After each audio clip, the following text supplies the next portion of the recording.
Minggu pertama setelah melahirkan, setiap malam ibu mertua menyelinap masuk ke kamar, dan asisten rumah tangga berbisik agar aku tidak meminum jamu yang beliau buat.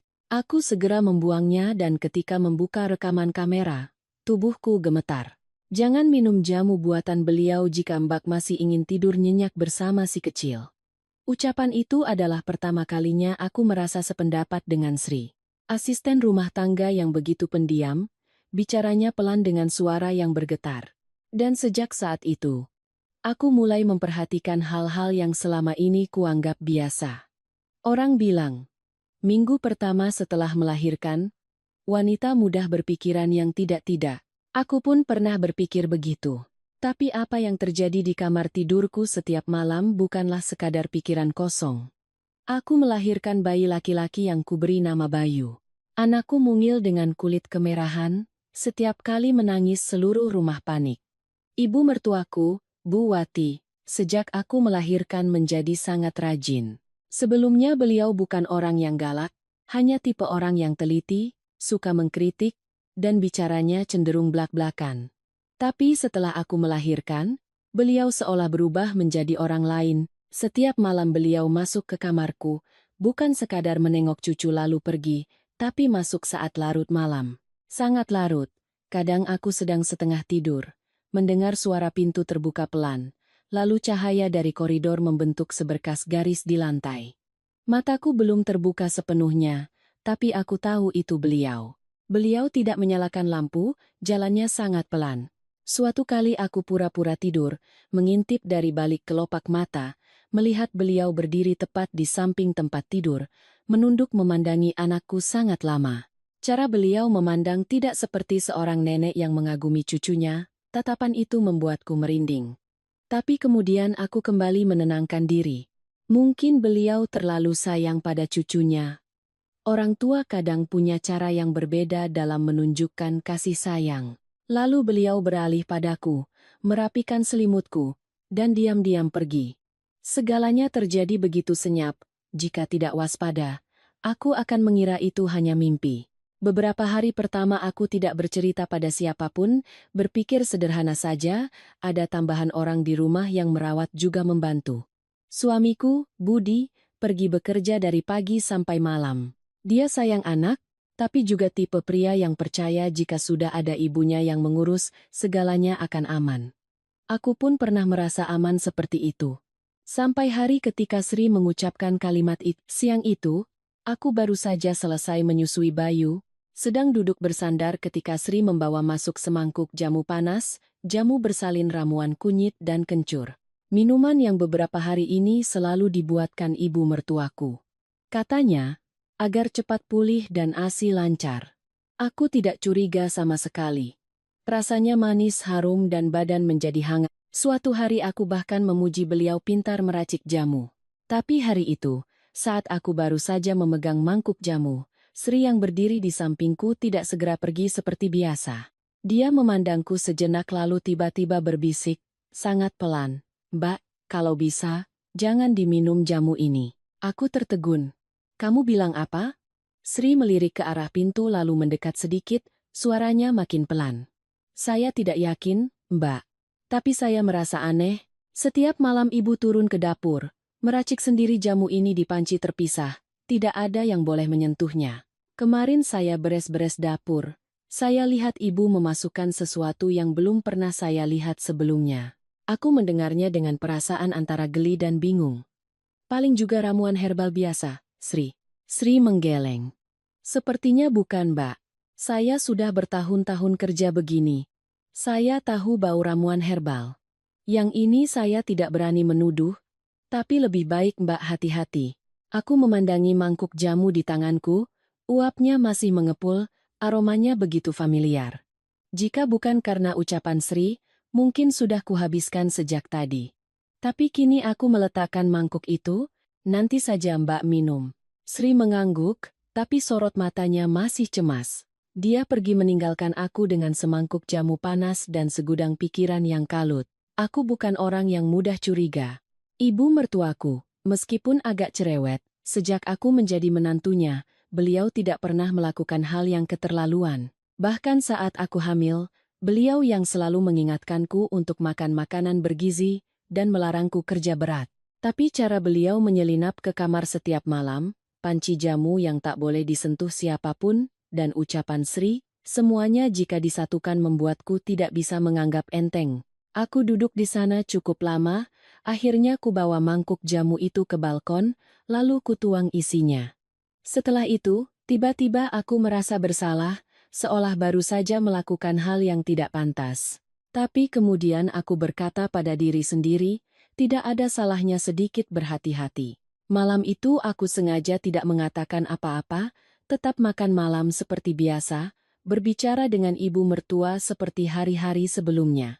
Beliau bertanya, jamu yang tadi siang ibu buat sudah kamu minum? Aku sedikit terdiam sejenak lalu menjawab, sudah, Bu. Tadi saya tunggu agak dingin sedikit baru diminum. Beliau menatapku sejenak, tatapannya sulit diartikan, harusnya diminum selagi hangat baru bagus. Iya, Bu. Aku tersenyum tipis, tapi dalam hati mulai merasa tidak nyaman. Malam itu, aku tidak tidur senyenyak biasanya. Aku sudah menyiapkan ponsel di sampingku, menyalakan mode rekam video. Bukan karena aku yakin ada sesuatu, tapi aku ingin tahu kebenarannya. Sekitar pukul 2 dini hari, pintu kembali terbuka, masih dengan cahaya remang dari koridor, masih dengan langkah kaki yang begitu pelan nyaris tanpa suara. Aku berbaring diam, mata terpejam pura-pura. Bu Wati masuk. Beliau berdiri di samping tempat tidur memandangi Bayu, lalu perlahan mengulurkan tangannya. Aku menahan napas. Beliau tidak menggendong cucunya, melainkan meletakkan tangannya di dahi anakku lalu mengusapnya ke bawah. Gerakan itu sekilas tampak sangat normal. Tapi setelah itu, beliau melakukan sesuatu yang membuat jantungku berdebar kencang. Beliau mengeluarkan sebuah benda kecil dari saku bajunya. Aku tidak bisa melihatnya dengan jelas, hanya tampak seperti sebuah bungkusan kertas. Beliau membukanya, mengambil sedikit isinya, lalu mendekatkannya ke mulut anakku. Aku nyaris bangkit. Tapi tepat saat itu, Bayu menggeliat dan menangis pelan. Beliau segera menarik tangannya. Bungkusan kertas itu dilipat kembali dengan cepat, dimasukkan ke dalam saku. Beliau berdiri diam beberapa detik lalu berbalik pergi. Pintu tertutup, kamar kembali sunyi. Aku berbaring di sana, jantung berdebar tak karuan. Jika tidak ada rekaman video, mungkin aku akan mengira diriku hanya berhalusinasi. Tapi aku tahu, aku tidak salah lihat. Pagi berikutnya, saat Bayu tidur, aku membuka kembali rekaman video itu dengan tangan gemetar. Aku putar ke bagian saat beliau masuk. Segalanya terjadi persis seperti yang kulihat. Tapi ketika aku menghentikan video pada momen beliau membuka bungkusan kertas, aku memperbesar layarnya. Sebuah bubuk berwarna gelap, tidak seperti ramuan jamu, tidak seperti gula atau garam, sesuatu yang belum pernah kulihat. Aku duduk termangu, di kepalaku mulai muncul serangkaian pertanyaan. Apa yang sedang beliau lakukan pada anakku? Bubuk apa itu? Dan apakah mangkuk-mangkuk jamu yang telah kuminum beberapa hari terakhir ada hubungannya? Dari luar, terdengar suara ibu mertuaku memanggil. Sudah bangun, Nak. Ibu sudah siapkan jamunya. Ibu bawakan ke dalam, ya. Suara beliau masih seperti biasa, hangat, penuh perhatian, tidak ada yang aneh. Aku menatap layar ponsel, lalu menatap pintu. Untuk pertama kalinya sejak menjadi menantu, aku merasa tidak lagi memahami wanita itu. Dan juga untuk pertama kalinya aku menyadari satu hal, ada hal-hal dalam keluarga yang tidak bisa membuat kita sepenuhnya merasa aman hanya karena status kerabat. Aku menarik napas dalam-dalam, mematikan ponsel, meletakkannya. Di luar sana, suara langkah kaki beliau semakin dekat, pintu akan segera terbuka. Dan aku tahu, sejak saat ini, segalanya di rumah ini tidak akan sama lagi. Begitu pintu terbuka, aku sudah sempat menarik selimut sedikit lebih tinggi, berpura-pura seolah baru saja bangun. Ibu mertuaku membawa masuk semangkuk jamu panas, uapnya yang mengepul menyamarkan wajahnya selama beberapa detik pertama. Beliau meletakkan mangkuk itu di meja, suaranya lembut, "Sudah bangun, Nak? Minum sedikit biar kuat, nanti kan mau menyusui." Aku mengangguk, berusaha menjaga suaraku tetap normal. "Iya, Bu." baru saja bangun. Beliau menatapku sejenak lalu beralih menatap Bayu yang sedang tidur. Tatapan matanya kali ini begitu lembut, seperti nenek-nenek pada umumnya. Justru hal itu yang membuatku semakin bingung. Jika tidak ada rekaman video semalam, mungkin aku akan tetap berpikir beliau hanyalah seorang ibu mertua yang sedikit perfeksionis. Tapi sekarang, aku tidak bisa lagi memandangnya seperti dulu. Beliau kembali menyodorkan mangkuk jamu ke arahku. Jamu kunyit asam hari ini ibu rebus lebih lama, habiskan ya biar cepat pulih. Aku menatap mangkuk jamu itu lalu menatap beliau, di kepalaku terbayang bungkusan bubuk berwarna gelap itu. Sebuah ide terlintas, lalu aku berkata, "Iya Bu, nanti saya sikat gigi dulu baru minum, mulut masih pahit." Beliau sedikit tertegun, lalu berkata, "Nanti dingin tidak enak." Aku tersenyum tipis. "Iya, Bu, sebentar lagi saya minum kok." Beliau tidak berkata apa-apa lagi, hanya mengangguk lalu pergi. Tapi sebelum keluar dari pintu, beliau menoleh menatapku sekali lagi. Tatapan itu tidak lagi selembut tadi, lebih mirip seperti sedang menyelidik. Pintu tertutup, barulah aku bisa menghela napas lega. Aku tidak menyentuh mangkuk jamu itu, duduk di sana. Aku berpikir sangat lama.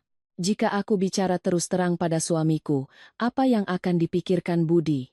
Dia sangat menyayangi ibunya, di matanya, ibu selalu benar, selalu baik. Jika aku menunjukkan rekaman video itu, bisa jadi dia malah menganggapku berlebihan, dan konflik keluarga akan semakin meruncing. Aku tidak ingin segalanya berjalan ke arah sana, tapi aku juga tidak bisa pura-pura tidak tahu. Aku mengambil ponsel dan mengirim pesan pada Sri, "Sri, bisa ke kamar sebentar?"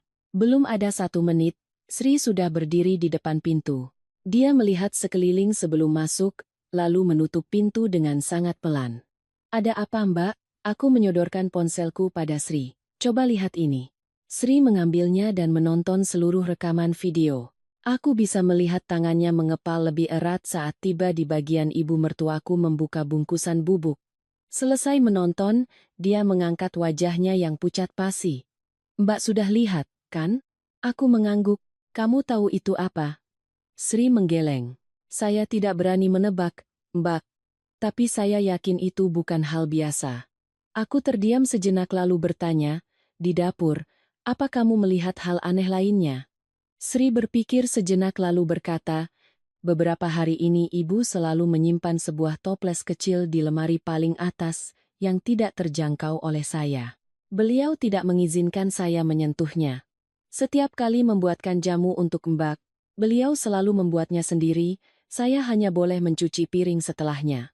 Mendengar itu, hatiku semakin berat. "Bisakah kamu ambilkan toples itu untukku?" Sri ragu-ragu. "Saya takut ketahuan, Mbak." Aku menatapnya. "Aku tidak memaksamu melakukan hal berbahaya, Sri. Tapi jika ini menyangkut anakku, aku tidak bisa diam saja." Sri menggigit bibirnya lalu mengangguk. "Nanti saya cari kesempatan." Kami belum sempat berbicara lebih lanjut. Dari luar terdengar suara langkah kaki.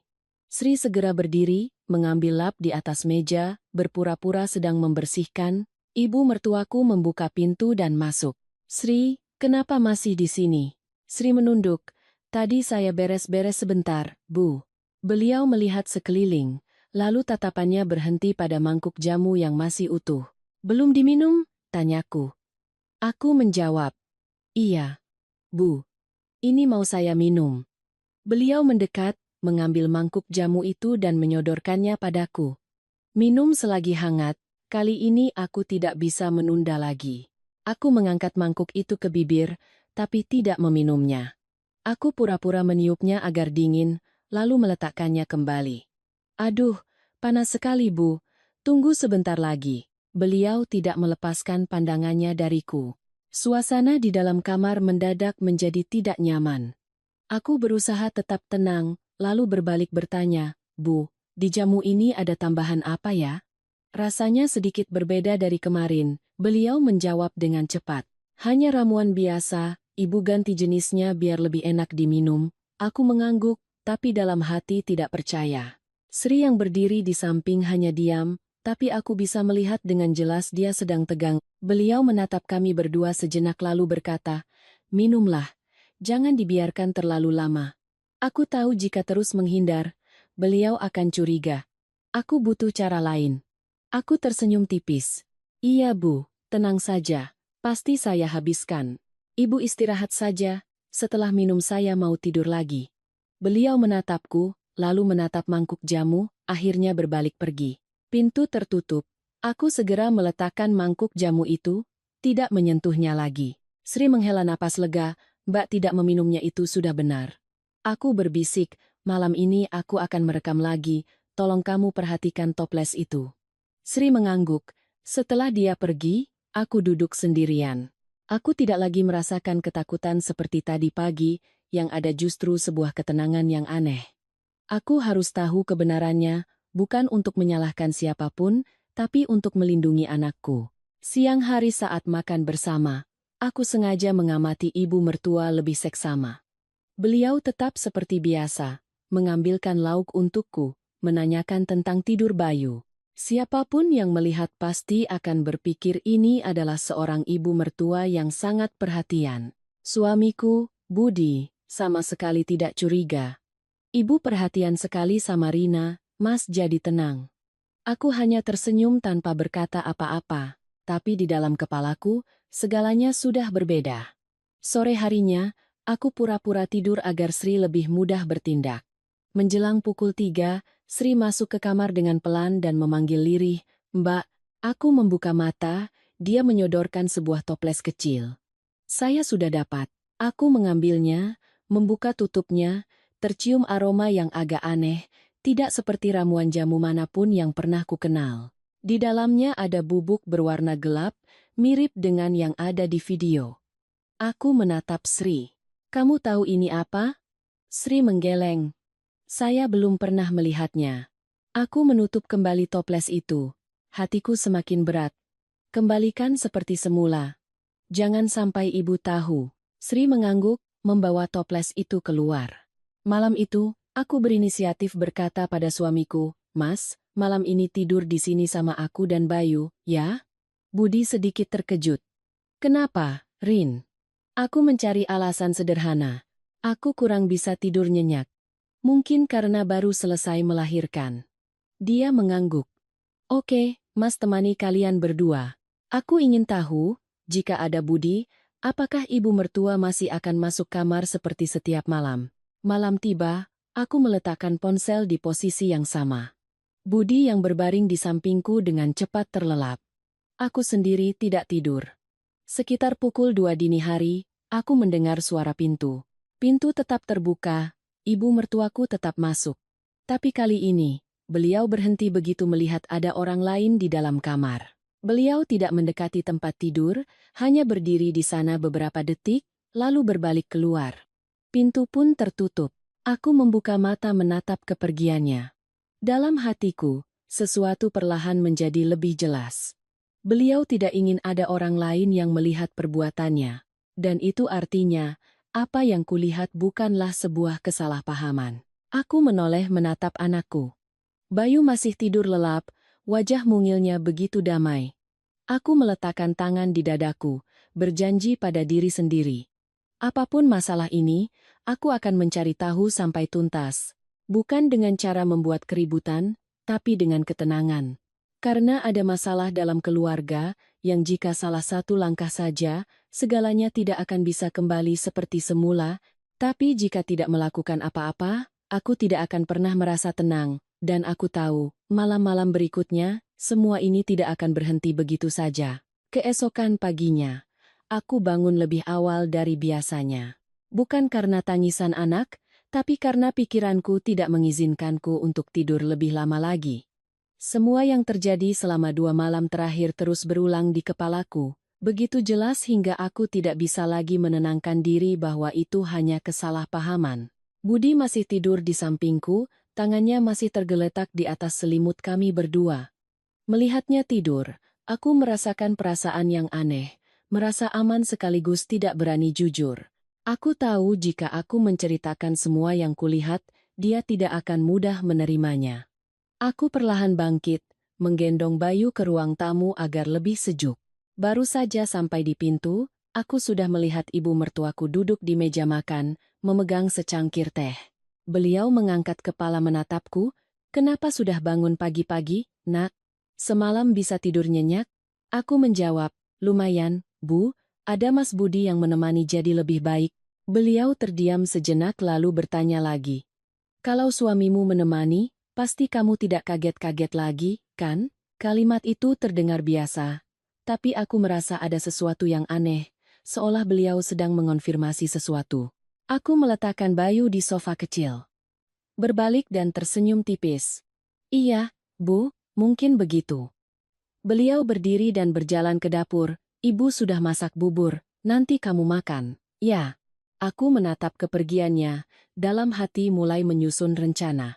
Jika terus diam, aku tidak akan tahu apa yang sedang beliau lakukan, tapi jika bertanya langsung, segalanya bisa pecah dengan cara yang tidak terkendali.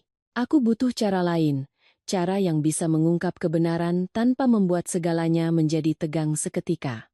Sedang berpikir, Sri keluar dari dapur.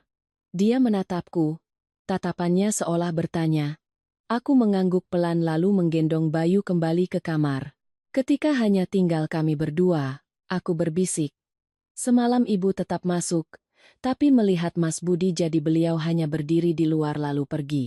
Sri menghela napas, berarti beliau hanya melakukannya saat tidak ada siapa-siapa. Aku mengangguk, kurasa begitu. Sri duduk di kursi. Mbak mau bagaimana?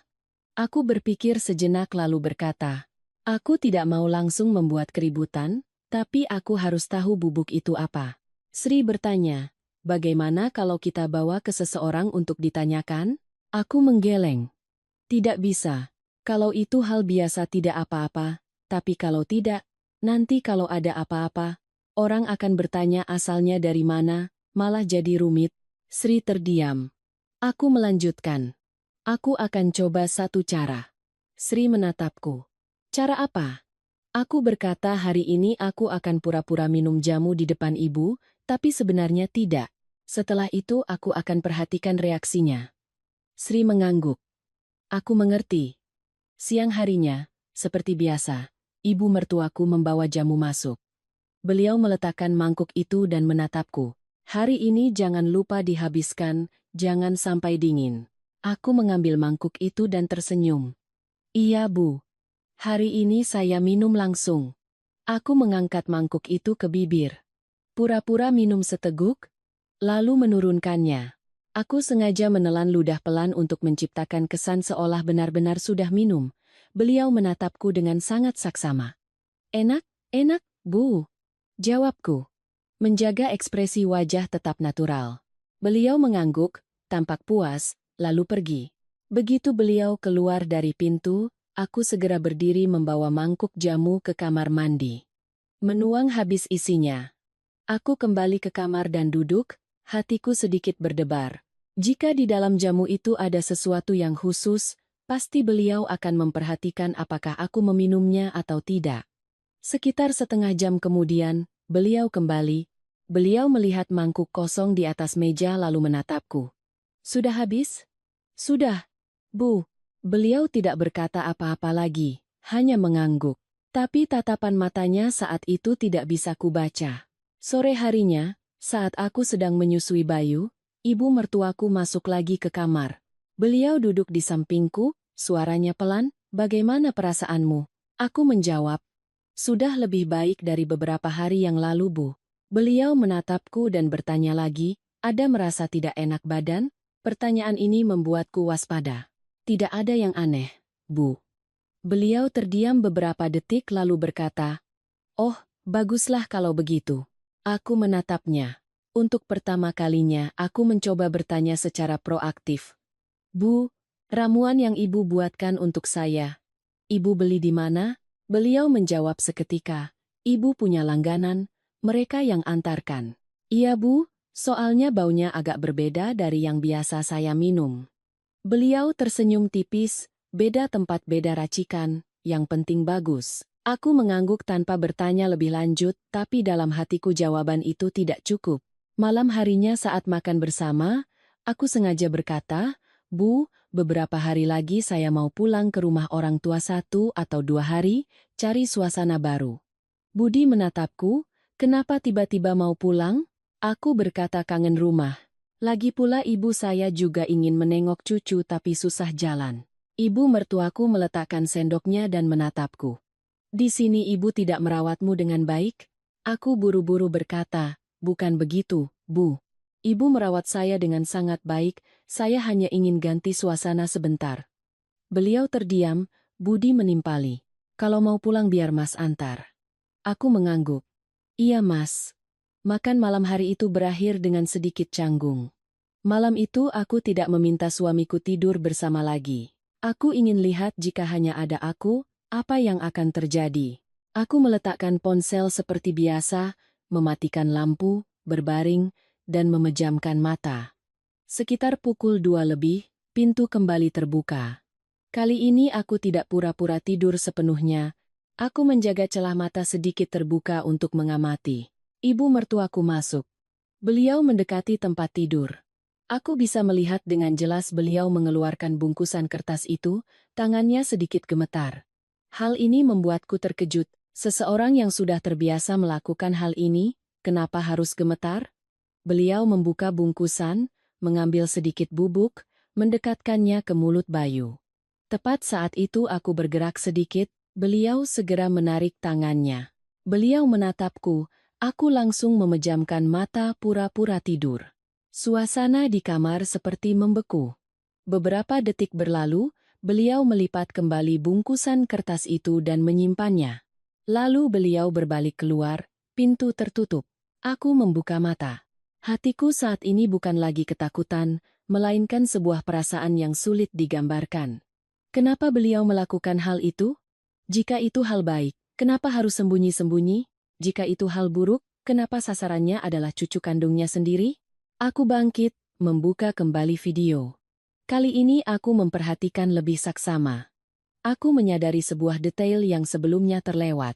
Sebelum mengambil bubuk itu, beliau menatap wajah Bayu sangat lama, tatapan matanya bukan dingin, melainkan seperti sedang ragu. Seperti seseorang yang melakukan sesuatu yang dia sendiri tidak yakin. Aku duduk termangu, di kepalaku mulai muncul sebuah pemikiran lain. Mungkinkah hal ini tidak sesederhana baik atau buruk, melainkan sesuatu yang belum kupahami? Pagi berikutnya, aku memutuskan untuk melakukan sesuatu. Aku menelepon ibuku. Bu, ibu tahu tidak jenis-jenis jamu untuk perempuan setelah melahirkan? Ibuku menjawab, tahu sedikit. Kenapa, Nak? Aku berkata aku merasa jamu buatan ibu mertuaku baunya aneh, jadi sedikit khawatir. Ibuku tertawa, mertuamu merawatmu seperti itu sudah bagus, jangan berpikir yang macam-macam. Aku terdiam. Aku tahu ibuku benar dari sudut pandang normal. Tapi aku tidak bisa menjelaskan padanya apa yang kulihat. Aku menutup telepon, duduk menatap anakku, Bayu sedang tidur nyenyak, wajahnya damai. Aku meletakkan tangan di dahinya, hangat normal, tidak ada yang aneh. Tapi justru keadaan normal itulah yang membuatku semakin harus berhati-hati. Aku menoleh ke arah pintu, dalam hatiku sudah ada keputusan. Aku tidak akan gegabah menyimpulkan, tapi aku juga tidak akan mengabaikannya. Aku akan terus mengamati, terus merekam, dan ketika bukti sudah cukup, aku akan bertanya langsung. Bukan untuk membuat keributan, tapi agar segalanya menjadi jelas. Karena ada hal-hal dalam keluarga, jika tidak diungkapkan pada waktu yang tepat, akan diam-diam membesar dan ketika meledak, tidak akan ada cara untuk mempertahankannya lagi. Aku menarik napas dalam-dalam menatap anakku lalu berkata pada diri sendiri, apapun masalah ini, aku akan melindungi anakku dengan ketenangan, tidak panik, tidak tergesa-gesa, tapi sama sekali tidak akan membiarkan apapun yang ambigu ada di dekat anakku. Pagi itu aku tidak terburu-buru melakukan hal yang aneh. Aku tetap menggendong Bayu keluar, tetap berbicara dengan ibu mertua seperti biasa. Tapi dalam kepalaku, setiap langkah sudah diperhitungkan, aku tidak bisa terus-menerus hanya melihat. Aku perlu tahu persis bubuk itu apa dan yang lebih penting, kenapa beliau melakukan itu pada cucu kandungnya sendiri. Setelah sarapan, ibu mertuaku ke dapur untuk bersih-bersih.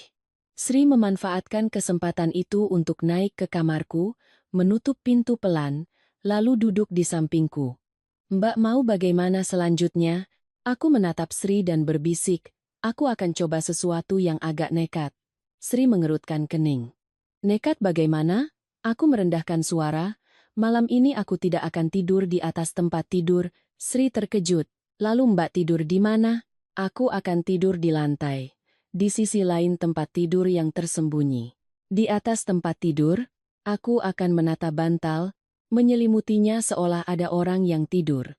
Sri menatapku sejenak lalu tertawa kecil. Mbak mau pura-pura jadi hantu buat menangkap basah? Aku ikut tersenyum. Tidak sampai segitunya, tapi hanya ingin melihat lebih jelas, tidak melalui layar ponsel. Sri mengangguk. Aku mengerti. Nanti aku bantu Mbak menatanya. Kami berdua saling pandang. Sejenak suasana menjadi tidak terlalu tegang. Senyum tipis seperti ini membantuku merasa bahwa aku masih mengendalikan situasi, bukan terseret oleh rasa takut. Siang itu, aku masih melakukan hal yang sama seperti kemarin, mengangkat mangkuk jamu dan pura-pura minum di depan ibu mertua. Beliau menatapku, kali ini tatapannya tidak lagi menyelidik seperti sebelumnya. Sepertinya beliau sudah percaya bahwa aku benar-benar meminumnya. Tapi yang membuatku waspada adalah kalimat yang beliau ucapkan saat berbalik pergi, minum teratur pasti akan bagus. Kalimat itu terdengar biasa, tapi aku merasa ada makna yang lebih dalam. Aku tidak bertanya, hanya mencatatnya dalam hati. Sore harinya, saat suamiku bekerja, aku memanfaatkan waktu untuk menata ulang kamar. Aku menggeser tempat tidur sedikit, menciptakan ruang di sisi lain, meletakkan selimut tipis di lantai. Bantal di atas tempat tidurku tata dengan rapi, dari jauh tampak seperti ada orang yang sedang berbaring. Sri yang melihat mengangguk-angguk, kalau tidak diperhatikan betul, sulit ketahuan. Aku berkata, malam ini aku harus terjaga. Sri tersenyum tipis, aku akan berjaga di luar, Mbak. Kalau ada apa-apa, aku akan ketuk pintu. Aku menatap Sri, untuk pertama kalinya aku merasa beruntung memilikinya di rumah ini. Bukan karena dia pekerja yang hebat, tapi karena dia berani mengatakan yang sebenarnya. Malam itu, aku makan malam bersama keluarga seperti biasa. Ibu mertuaku masih mengambilkan lauk untukku, menanyakan ini itu. Jika tidak tahu ceritanya, mungkin aku akan terharu. Budi bercerita tentang pekerjaannya, tentang teman kantornya yang gajinya disita istri. Dia tertawa. Untung istriku baik. Tidak pernah menahan uangku. Aku menatapnya dan menjawab, coba saja kalau berani. Dia tertawa keras, dicoba langsung hilang. Seluruh keluarga ikut tertawa. Suasana makan malam begitu ringan. Tapi di dalam hatiku, ada lapisan lain yang sama sekali berbeda. Malam tiba, aku menunggu sampai semua orang tidur. Sekitar pukul 11, aku mulai bersiap. Aku meletakkan ponsel di tempat biasa, tapi kali ini tidak hanya merekam, tapi juga menyalakan mode cahaya redup agar lebih mudah melihat. Aku menarik selimut, menata bantal di tempat tidur, lalu perlahan berbaring di lantai, meringkuk di sudut yang tersembunyi. Jantungku berdebar lebih kencang dari biasanya, bukan karena takut, tapi karena menanti. Menanti sebuah jawaban. Waktu berjalan lambat, aku bisa mendengar setiap detak jam. Sekitar pukul 2 dini hari. Pintu terbuka, cahaya yang familiar, langkah kaki yang familiar. Ibu mertuaku masuk, aku berbaring diam, mata terbuka menatap dari bawah. Sudut pandang ini sangat berbeda, segalanya lebih jelas. Beliau mendekati tempat tidur, menatap tumpukan bantal yang kutata, beliau tidak curiga. Beliau mengira aku sedang tidur. Beliau mengeluarkan bungkusan kertas itu, kali ini aku bisa melihatnya lebih jelas. Bubuk berwarna coklat gelap, sedikit menggumpal. Beliau mengulurkan tangannya ke dekat mulut Bayu, tapi bukan untuk memasukkannya ke dalam mulut, melainkan menyentuhkannya dengan ringan ke bibir anakku. Lalu beliau mengusap keningnya dengan lembut. Gerakannya sangat pelan, sangat hati-hati, tidak seperti sedang melakukan hal buruk, lebih seperti sebuah ritual. Aku merinding, bukan karena takut, tapi karena tidak mengerti. Setelah itu beliau berdiri diam beberapa detik menatap Bayu, tatapan matanya kali ini sangat jelas kulihat, bukan dingin, bukan jahat, tapi sebuah tatapan yang sangat aneh, seperti campuran antara khawatir dan tekad. Lalu beliau melipat kembali bungkusan kertas itu, memasukkannya ke saku, berbalik, dan pintu tertutup. Aku berbaring diam sejenak. Lalu perlahan bangkit, mendekati tempat tidur, dan menatap anakku. Bayu masih tidur, tidak menangis, tidak kaget, segalanya masih normal. Tapi di kepalaku saat ini, segalanya tidak lagi sederhana. Jika beliau ingin mencelakai, beliau punya banyak kesempatan. Jika beliau ingin melakukan hal buruk, beliau tidak perlu selembut itu. Lalu, apa yang sedang beliau lakukan? Aku duduk, bersandar di tempat tidur, sebuah pemikiran baru muncul. Mungkinkah beliau percaya pada sesuatu? Sesuatu yang beliau anggap baik tapi aku tidak tahu. Pagi berikutnya, aku memutuskan untuk mencoba langkah selanjutnya. Aku berinisiatif bertanya pada ibu mertua. Bu, dulu waktu ibu melahirkan Mas Budi, apa nenek merawat ibu? Beliau yang sedang mencuci sayur berhenti sejenak. Iya, dulu neneknya Budi merawat dengan sangat teliti. Aku bertanya lagi, apa nenek memberikan ibu obat-obatan tertentu? Beliau menjawab, banyak sekali. Dulu orang sering pakai ramuan-ramuan tradisional. Aku mengangguk. Sekarang jarang yang pakai lagi. Beliau menoleh menatapku. Tidak semua yang lama itu tidak bagus. Kalimat itu membuatku waspada.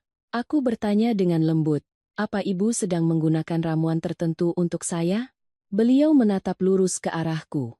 Saat itu, aku melihat dengan jelas perubahan di tatapan matanya. Tidak lagi menghindar, tidak lagi samar, melainkan sebuah tatapan yang langsung. Beliau berkata perlahan, "Ibu hanya melakukan apa yang terbaik untuk cucu ibu." Aku terdiam tanpa bertanya lebih lanjut, tapi dalam hatiku, segalanya mulai tersusun. Mungkin beliau tidak merasa berbuat salah, mungkin beliau percaya bahwa hal itu baik. Tapi masalahnya adalah aku tidak tahu apa itu dan aku tidak bisa membiarkan anakku menjadi bahan percobaan untuk keyakinan apapun. Siang itu, aku tidak menunggu beliau membawakan jamu. Aku turun ke dapur, berdiri tepat di hadapannya. Bu, hari ini saya tidak minum jamu lagi. Beliau mengangkat kepala. Kenapa? Aku berkata badanku sudah terasa lebih baik, sudah tidak perlu lagi. Beliau menatapku sangat lama. Tidak bicara, tidak menentang, hanya menatap. Suasana di dapur menjadi berat. Sri yang berdiri di samping hanya diam. Akhirnya beliau berbalik. Terserah kamu, aku berdiri di sana. Mengetahui bahwa sejak saat ini, segalanya telah memasuki fase baru, bukan lagi diam-diam mengamati, melainkan berhadapan langsung. Tapi aku juga sadar, ini baru permulaan, karena hal terpenting masih belum terungkap. Bubuk itu apa, dan kenapa beliau begitu bersikeras menggunakannya pada cucunya. Sejak ucapan terserah kamu dari ibu mertua, rumah mulai diselimuti keheningan yang sulit dijelaskan. Bukan pertengkaran, juga bukan sikap dingin yang terang-terangan, tapi lebih seperti setiap orang menyimpan sebagian pikirannya sendiri. Aku mengerti, aku baru saja melewati sebuah batas. Sebelumnya aku hanya diam-diam mengamati, sekarang aku secara langsung menolak sesuatu yang beliau yakini baik.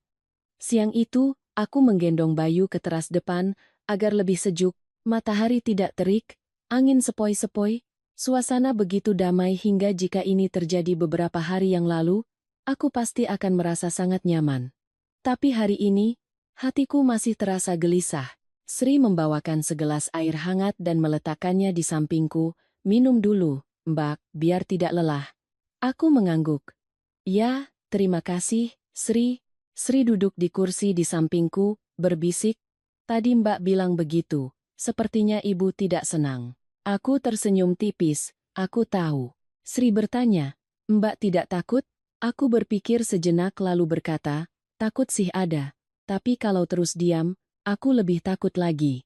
Sri mengangguk tanpa berkata apa-apa lagi. Beberapa saat kemudian, ibu mertuaku keluar. Beliau menatapku lalu menatap Bayu, agak panas, bawa cucuku masuk.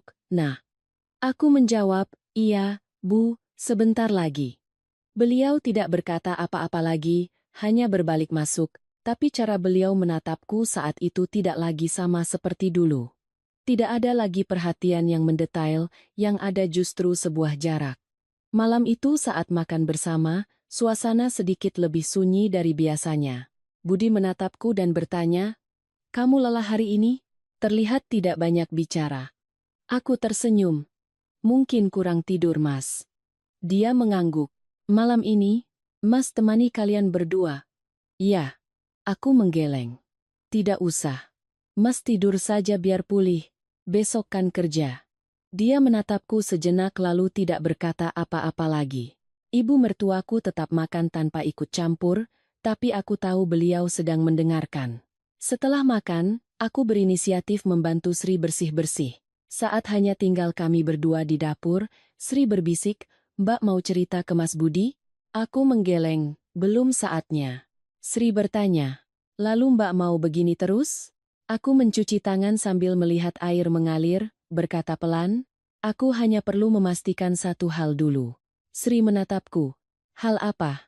Aku berkata, "Aku hanya perlu tahu itu apa dan kenapa ibu begitu meyakininya." Sri terdiam. Aku melanjutkan, "Kalau hanya salah paham, aku tidak mau memperbesar masalah, tapi kalau bukan, aku harus bicara." Sri mengangguk, "Aku mengerti." Malam itu aku tidak lagi tidur di lantai.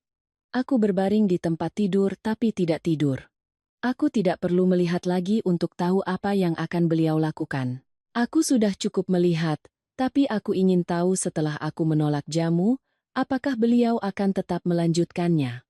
Sekitar pukul 2 dini hari, pintu terbuka, ibu mertuaku masuk. Beliau berhenti sejenak saat melihatku berbaring menghadap keluar. Aku memejamkan mata, menjaga napas tetap teratur. Beliau mendekat. Kali ini beliau tidak langsung mengeluarkan bungkusan bubuk itu. Beliau berdiri sangat lama di samping tempat tidur. Aku bisa merasakan tatapan matanya tidak lagi sembunyi-sembunyi seperti malam-malam sebelumnya, tapi lebih seperti sedang berpikir. Beberapa saat kemudian, barulah beliau mengeluarkan bungkusan kertas itu, gerakannya lebih lambat, tidak lagi tegas. Beliau membuka bungkusan itu, tapi kali ini beliau tidak langsung mendekatkan tangannya ke mulut Bayu. Beliau berhenti, aku mendengar helaan napas yang sangat pelan. Lalu beliau melipat kembali bungkusan itu tanpa menggunakannya.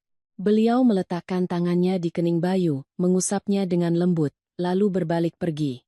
Pintu tertutup. Aku membuka mata dan bangkit, hatiku merasakan perasaan yang aneh, bukan lega sepenuhnya, tapi juga tidak setegang sebelumnya. Sepertinya penolakanku terhadap jamu telah membuat beliau berubah, setidaknya malam itu. Pagi berikutnya, aku memutuskan untuk melakukan sesuatu yang sudah kupikirkan sejak kemarin. Aku meminta Sri menjaga Bayu sebentar lalu pergi keluar. Aku tidak pergi jauh, hanya ke sebuah toko jamu tradisional di dekat rumah. Toko kecil tapi cukup ramai. Aku masuk dan bertanya, "Pak, saya mau tanya sedikit." Penjualnya seorang bapak tua yang menatapku lalu mengangguk, "Silakan." Nah, aku mengeluarkan ponsel, membuka rekaman video, menghentikannya di bagian bungkusan bubuk. "Bapak bisa tolong lihat ini kira-kira apa?" Bapak itu menyipitkan mata, melihat dengan saksama. Beberapa saat kemudian, dia menggeleng. "Kalau dilihat begini sulit ditebak, harus dilihat langsung baru tahu." Aku mengangguk. "Iya, Pak. Saya juga berpikir begitu." Aku hendak berbalik pergi tapi dia memanggilku kembali, "Kalau itu obat untuk bayi baru lahir, harus sangat hati-hati, tidak semua yang diturunkan orang tua dulu itu benar." Kalimat itu membuatku berhenti. "Iya, Pak. Saya mengerti." Aku berterima kasih lalu pulang. Dalam perjalanan pulang, aku berpikir banyak. Mungkin ibu mertuaku percaya pada sebuah ramuan tertentu, mungkin beliau melakukannya karena berpikir itu baik, tapi masalahnya adalah tidak semua yang diturunkan secara lisan itu benar. Dan jika salah, yang menanggung akibatnya adalah anakku. Sampai di rumah, aku melihat ibu mertuaku sedang menggendong Bayu. Beliau berdiri di ruang tamu, dengan lembut menimang cucunya. Pemandangan itu, jika tanpa semua yang telah terjadi, pasti akan terlihat sangat normal. Aku mendekat. "Bu, biar saya saja, saya mau susui. Beliau menyerahkan Bayu padaku tanpa berkata apa-apa. Aku membawa anakku ke kamar, menutup pintu, dan duduk. Aku menatap anakku sangat lama, makhluk mungil yang sepenuhnya bergantung padaku. Aku tidak punya hak untuk salah. Aku tidak bisa karena sungkan, karena segan, mengabaikan apapun yang bisa memengaruhi anakku. Siang itu, aku memutuskan untuk berbicara dengan ibu mertua, bukan untuk berkonfrontasi, tapi untuk memperjelas. Aku ke ruang tamu tempat beliau sedang menonton TV. Bu, saya mau bicara sebentar. Beliau mematikan TV dan menatapku, bicaralah. Aku duduk di hadapannya, menjaga suara tetap tenang. Beberapa hari ini, setiap malam ibu masuk ke kamar saya. Beliau tidak terkejut. Iya, ibu menengok cucu. Aku mengangguk. Saya tahu, tapi saya juga melihat ibu melakukan sesuatu. Beliau menatapku tanpa menghindar. Aku melanjutkan. Ibu mengambil sebuah bungkusan bubuk dan menyentuhkannya ke mulut Bayu. Suasana menjadi hening. Sri yang berdiri di kejauhan pun tidak berani bergerak. Beliau menatapku sangat lama lalu bertanya, "Kamu lihat sejak kapan?" Aku menjawab, "Cukup lama hingga saya tidak bisa pura-pura tidak tahu."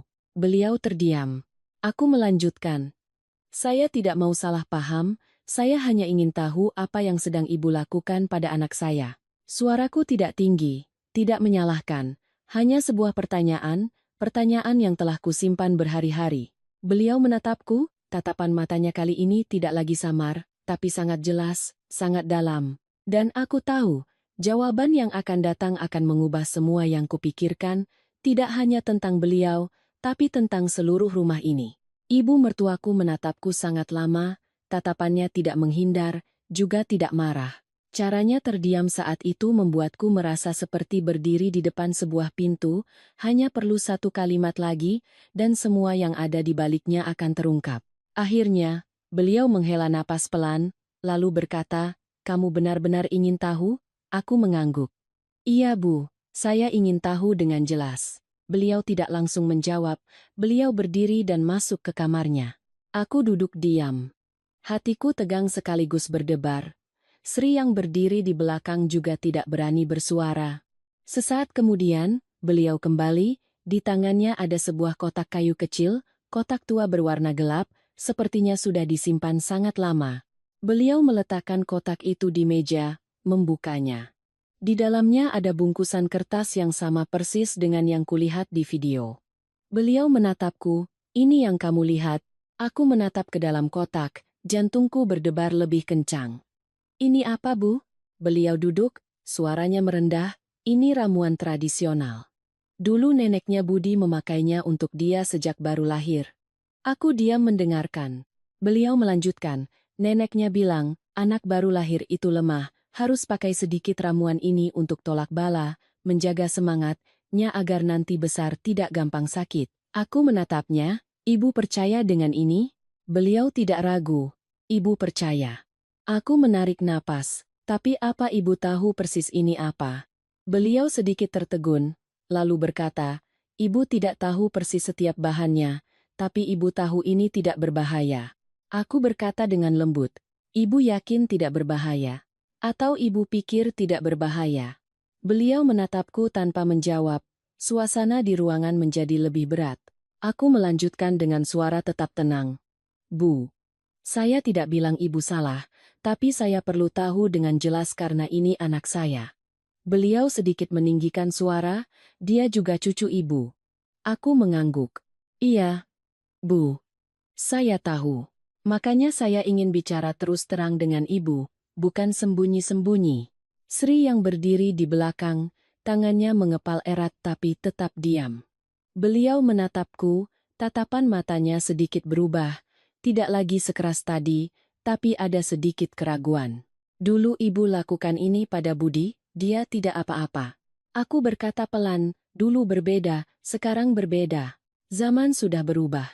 Beliau menggeleng, "Tidak semua yang baru itu lebih baik."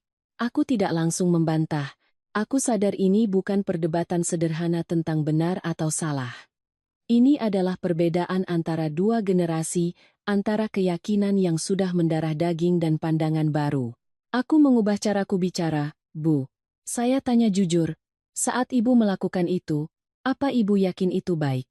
Beliau menatapku, terdiam beberapa detik, lalu berkata, ibu yakin itu baik. Aku bertanya lagi, kalau seandainya tidak baik, bagaimana? Pertanyaan ini membuatnya berhenti. Bukan karena aku mengancam, tapi karena aku menyentuh sesuatu yang mungkin belum pernah beliau pikirkan. Beliau tidak langsung menjawab. Aku melanjutkan, Bu, saya tidak menyalahkan ibu. Saya tahu ibu sayang cucu, tapi jika ada sedikit saja risiko, saya tidak berani menukarnya. Beliau menghela napas, suaranya lebih rendah. Kamu tidak percaya pada ibu. Aku menggeleng. Bukan saya tidak percaya ibu, tapi saya tidak tahu jelas benda itu. Beliau terdiam, keheningan yang panjang. Aku tahu jika aku terus menekan, segalanya akan tegang. Aku perlu melunak. Aku berkata lebih lembut, Bu, bagaimana kalau begini, kita bawa ini ke dokter atau orang yang ahli. Kalau mereka bilang aman, saya tidak akan menentang. Beliau menatapku, tatapannya sedikit goyah. Kamu tidak percaya ibu tapi percaya orang luar? Aku tersenyum tipis. Saya percaya keduanya, Bu. Tapi untuk urusan kesehatan anak, saya ingin yang pasti. Beliau tidak berkata apa-apa. Aku tahu beliau sedang berpikir. Sesaat kemudian, beliau menutup kotak itu. Biar ibu pikirkan dulu. Aku mengangguk. Iya, Bu. Percakapan itu berakhir di sana. Tidak ada yang menang, tidak ada yang kalah. Tapi setidaknya, segalanya sudah dibicarakan. Malam itu, suasana di rumah sedikit berbeda, tidak setegang sebelumnya, tapi juga tidak senatural awalnya. Budi masih tidak tahu apa-apa. Dia makan, bercerita tentang pekerjaan, sesekali bertanya padaku. Aku menjawab seperti biasa. Aku belum ingin melibatkannya saat ini. Malam tiba, aku berbaring di samping Bayu, tidak perlu lagi pura-pura tidur. Aku menunggu. Sekitar pukul 2 lebih, pintu terbuka, ibu mertuaku masuk. Beliau berhenti dan menatapku. Aku membuka mata dan balas menatapnya. Untuk pertama kalinya kami saling tatap langsung pada saat seperti ini, tidak menghindar, tidak berpura-pura. Beliau mendekat, tidak mengeluarkan bungkusan bubuk, hanya berdiri di samping tempat tidur menatap Bayu lalu berbisik, dia tidur nyenyak. Aku menjawab, iya, Bu. Beliau mengangguk lalu berbalik pergi, tidak melakukan apa-apa lagi. Pintu tertutup, aku berbaring di sana, merasa sedikit lega. Bukan karena segalanya sudah selesai, tapi karena setidaknya beliau sudah berhenti. Pagi berikutnya, saat aku sedang menyusui Bayu, ibu mertuaku masuk. Beliau duduk di sampingku, tidak menatap anakku tapi menatapku, ibu tidak akan melakukannya lagi. Aku sedikit terkejut. Iya, Bu. Beliau melanjutkan, tapi ibu masih percaya itu tidak berbahaya. Aku mengangguk, saya mengerti, Bu. Beliau menghela napas, zaman ibu dulu, orang percaya hal-hal seperti itu. Ibu juga begitu. Aku berkata pelan, saya tidak menyangkalnya, Bu. Hanya saja saya perlu lebih yakin. Beliau mengangguk, tidak berkata apa-apa lagi. Tapi di tatapan matanya, aku melihat sesuatu yang tidak lagi kaku seperti sebelumnya. Ada sedikit penerimaan, bukan penerimaan bahwa beliau salah, tapi penerimaan bahwa aku punya hak untuk memutuskan bagi anakku. Siang itu, untuk pertama kalinya beliau tidak membawakan jamu ke kamarku. Beliau memasak nasi seperti biasa, segalanya kembali ke ritme normal.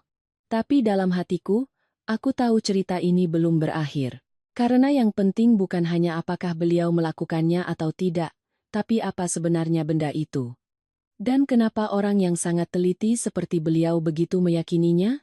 Aku menatap anakku dan berkata pada diri sendiri, segalanya baru mulai jelas, dan aku akan terus mencari tahu. Bukan untuk membuktikan siapa yang benar atau salah, tapi untuk mengerti. Mengerti agar kelak tidak ada yang perlu menyesal. Hari-hari berikutnya, rumah kami perlahan kembali ke ritme kehidupan yang biasa.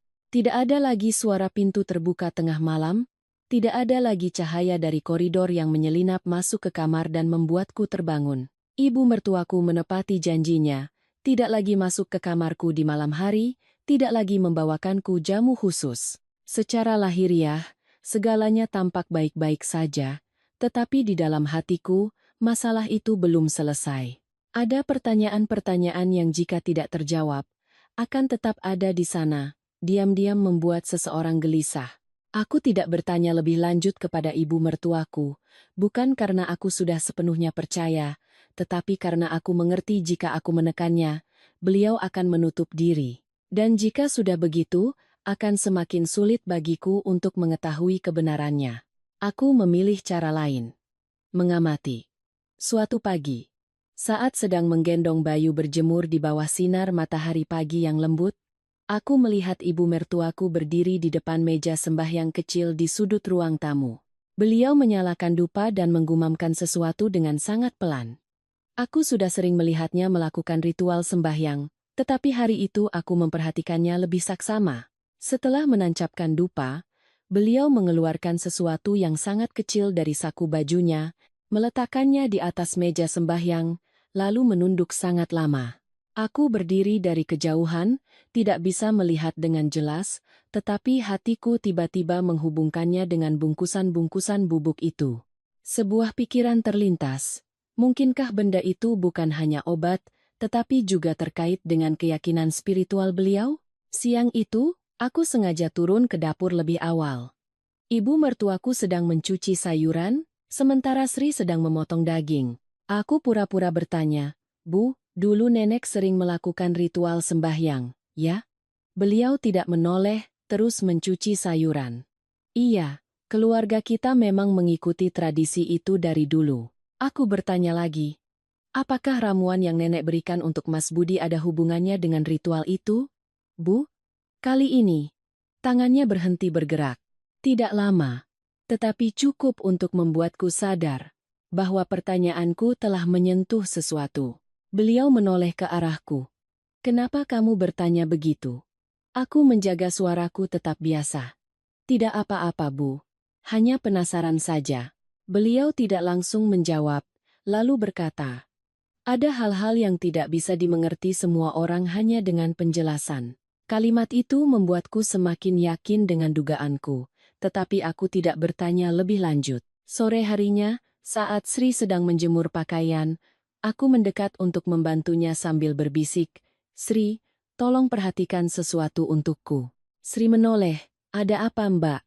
"Coba perhatikan, apa Ibu sering meletakkan sesuatu di meja sembahyang, terutama bungkusan-bungkusan kecil?" Sri mengangguk, "Baik, Mbak. Saya akan perhatikan." Malam itu, saat kami sekeluarga sedang makan malam, Budi tiba-tiba berkata, "Bu, akhir-akhir ini Ibu kelihatan lelah, ya? Kok jadi lebih pendiam?" Ibu mertuaku tersenyum tipis. "Sudah tua, banyak bicara jadi capek." Budi tertawa, "Kalau Ibu jadi pendiam, rumah ini jadi aneh rasanya." Suasana menjadi sedikit lebih ringan. Aku menatap ibu mertuaku, melihatnya juga tersenyum, tetapi senyumnya tidak lagi senatural dulu. Setelah makan malam, aku masuk ke kamar lebih awal. Menggendong Bayu sambil menina-bobokannya. Sambil menatap anakku, aku kembali teringat malam-malam sebelumnya. Jika aku tidak mengetahuinya, mungkin hal itu akan terus berlanjut. Dan aku tidak akan pernah tahu. Sesaat kemudian, Sri mengetuk pintu dengan pelan. "Mbak." Aku membuka pintu. Sri masuk, menutupnya kembali, suaranya pelan, "Saya lihat, Mbak." Aku menatapnya. "Lihat apa?" Sri berkata, "Tadi sore, waktu Mbak di kamar, saya lihat Ibu mengeluarkan bungkusan kecil dari sakunya dan meletakkannya di meja sembahyang, persis seperti yang saya lihat di dalam toples itu." Aku terdiam, semuanya menjadi semakin jelas. "Apa kamu lihat Ibu melakukan sesuatu?"